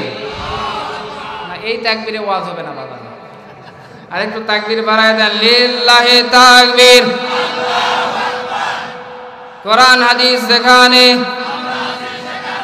কোরআন নাই যেখানে, সত্য তো দেখবেন পরিবর্তন হয় কিনা মানুষগুলো। আপনারা খুব ভালো আলেম পেয়েছেন, ইমাম পেয়েছেন, আল্লাহ তাআলা যেন হযরতকে তামাম বিশ্বব্যাপী কবুল করেন। সবাই বলেন আমিন। সম্মানিত উপস্থিতি, জাহান্নামীরা জাহান্নামে যাওয়ার 4টি কারণ বলবে। তার ভিতরে 2 নম্বর পয়েন্ট কেটে গেছিলাম, হযরত ওসমান রাদিয়াল্লাহু তাআলা আনহু। তিনি রোদের ভিতরে তুলো শুকাতে দিয়েছিলেন আর বাতির সলতা কম দিতে বলতেছিলেন। হযরত ওসমান রাদিয়াল্লাহু তাআলা আনহুকে বলা হলো, ওসমান তোমার এত সম্পদ আছে, একটু বাতির সলতা বেশি দিয়েই না হয়েছিল কি এত বড় ক্ষতি হয়েছিল? হযরত ওসমান রাদিয়াল্লাহু তাআলা আনহু ডাক দিয়ে বলল, বাতির সলতা বেশি দিয়েছে এটা বড় কারণ না, বাতির সলতা তো কম দিলেও চলে, বাতির সলতা বেশি দাও এটা হচ্ছে অপচয়, আর যারা অপচয় করে তারা শয়তানের। আর কথা বলেন না কেন? ইন্নাল মুবাযযিরিনা কানু ইখওয়ানাশ শায়াতিন ওয়া কানাশ শাইতানু লিরাব্বিহি কাফুরা। জোরে বলেন আল্লাহু আকবার। 15 নম্বর পারা 3 নম্বর পৃষ্ঠা সূরা বানী ইসরাঈলের 27 নম্বর আয়াতের শেষের অংশে আছে, আল্লাহ পাক বলেন, নিশ্চয় যারা অপচয় করে তারা শয়তানের ভাই। হযরত ওসমান বলে যে আমি অপচয় করে তো শয়তানের কাতারে দাঁড়াতে পারবো না, অথচ আমরা অনেক অপচয় করি। হযরত ওসমান আমার আল্লাহর দরবারে দেওয়ার জন্য, আল্লাহর জন্য দেওয়ার জন্য কৃপণতা করে নাই, 40টা উট সহ কিন্তু দিয়ে দিয়েছে। কথা বলেন ঠিক কিনা? কিন্তু আমরা দিনের দিকে কৃপণতা করি, দুনিয়ার দিকে অনেক অপচয় করি। যদি মসজিদের বেতনের জন্য, ইমাম সাহেবের জন্য কিছু টাকা চাওয়া হয় তখন কি বলি? 500 টাকা দিলে মনে হয় যে আমার সব সম্পদ নষ্ট হয়ে যাচ্ছে। অনেক মানুষ টাকা আছে, সম্পদ আছে, এরপরে বলে নাই। আমাদের এলাকায় সাপ্তাহিক মুষ্টি তোলে, মুষ্টি বোঝেন আপনারা? এলাকায় তোলে নাকি? মুষ্টির চাল তুলতে গেছে এক বাড়িতে, যাওয়ার পরে বলতেছে চাল দেন। তোমার বাবা কই? ছোট্ট বাচ্চাকে বলছে। ঘরের ভিতর থেকে ছোট্ট বাচ্চা এসে বলছে আমার আব্বা বলল আব্বা বাড়িতে নাই। কি গো, এই কথা কি বুঝেছেন আপনারা? তার মানে ওই দিবে না, ওই কিন্তু আছে। কথা বলেন ঠিক কিনা? বলেন এরকম 2 নম্বর লোক এই এলাকায় আছে না নাই? না ভাই, এলাকায় তো থাকার কথা নেই, এত বড় আলেম যেখানে আছে। সম্মানিত উপস্থিতি, আমার আব্বা বলল আব্বা বাড়িতে নাই। আমরা অপচয় করি কিন্তু দান করতে চাই না। হযরত ওসমান রাদিয়াল্লাহু তাআলা আনহু অপচয় করে নাই, মানে আল্লাহর খুশির জন্য দান করেছে। কৃপণের উপন্যাস পড়েছিলাম। একটা কৃপণ এতই কৃপণ, নামাজ পড়ে না, বয়স হয়ে গেছে, সব মানুষ ধরেছে যে একটু নামাজ পড়া লাগবে। মানুষের চাপে পড়ে, বাচ্চাদের চাপে পড়ে, স্ত্রীর চাপে পড়ে নামাজ পড়ে। বলেন তো এরকম নামাজে আছে না নাই? সম্মানিত উপস্থিতি, অনেক বলার পরে নামাজে দাঁড়িয়েছে, একটা পাঞ্জাবি বানিয়ে নিয়েছে। অনেক কৃপণ মানুষ দীর্ঘদিন পড়ার পরে পাঞ্জাবিটা ছিঁড়ে যাচ্ছে। কি গো, চিন্তা করলে আমার সব টাকা তো নষ্ট হয়ে গেল। পাঞ্জাবির পিছনের অংশে ছিঁড়ে একটা হাত রুমাল বানিয়েছে। অনেক দিন ব্যবহার করার পরে হাত রুমালও যখন ছিঁড়ে যাচ্ছে, জোড়া তালি দিয়ে একটা মাথার টুপি বানিয়েছে। অনেক দিন ধরে পরে আছে, ময়লা হয়ে গেছে। স্ত্রীকে ডাকতে বলে, স্ত্রী তাড়াতাড়ি করে এটা একটু খেসে দাও। কিন্তু নামাজের সময় হয়েছে, কিন্তু টুপিটা শুকায় নাই। স্ত্রীকে বলে তাড়াতাড়ি করে একটু আগুনের উপরে ধরো, যাতে করে তাড়াতাড়ি করে একটু শুকিয়ে যায়। ও আল্লাহ, আগুনের উপরে স্ত্রী ধরেছে, হাতটা ফসকে আগুনের ভিতরে টুপি পড়ে গেছে। বলেন তো, টুপি যদি আগুনের ভিতরে পড়ে তাহলে পুড়বে না থাকবে? আর কথা বলেন না কেন? ওরে আল্লাহ, পুড়ে গেছে। তাড়াতাড়ি করে বলে স্ত্রী, তাড়াতাড়ি করে আগুন নেবা, আমার সব টাকা তো আগুনে চলে গেল।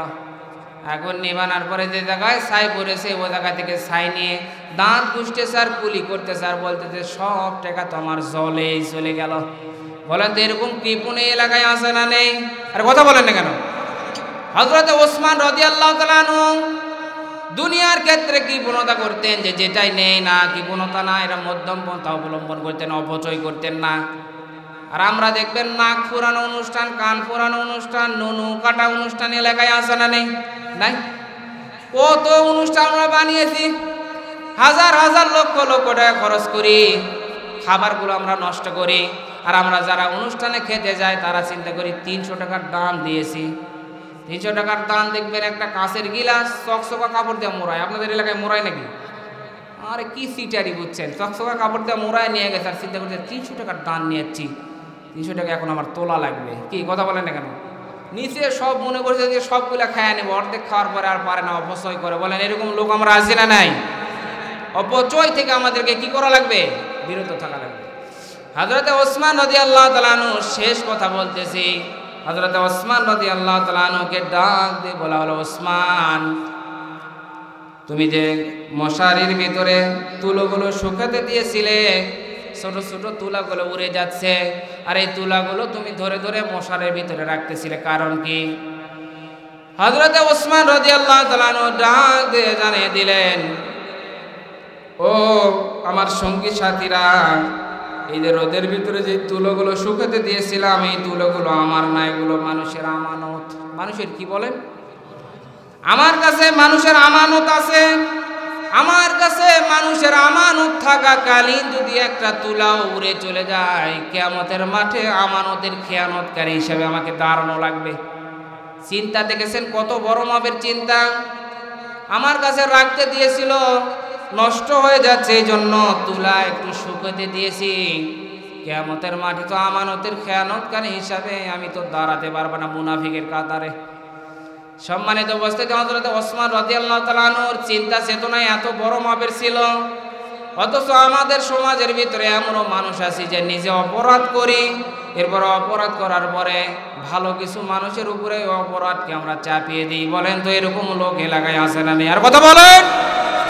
কোরআনে কারীম জানিয়েছে, মাইয়াকুসিব খাতিআতান আও ইসমান সুম্মা ইয়ারমি বিহি বারিআন ফাকাদ ইহতামালা বুহতানা ওয়া ইসমান মুবিনা।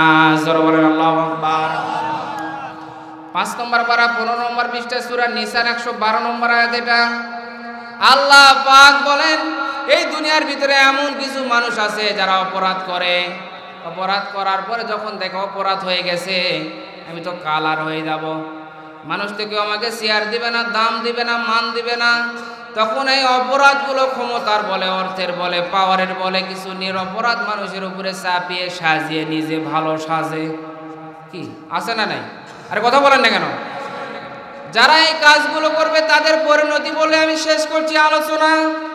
আল্লাহ পাক জানিয়েছেন, ইন্নামাস সাবিলু আলাল্লাযীনা ইয়াযলিমুনান নাসা ওয়া ইয়াবগুনা ফিল আরদি বিগাইরিল হক উলাইকা লাহুম আযাবুন আলীম।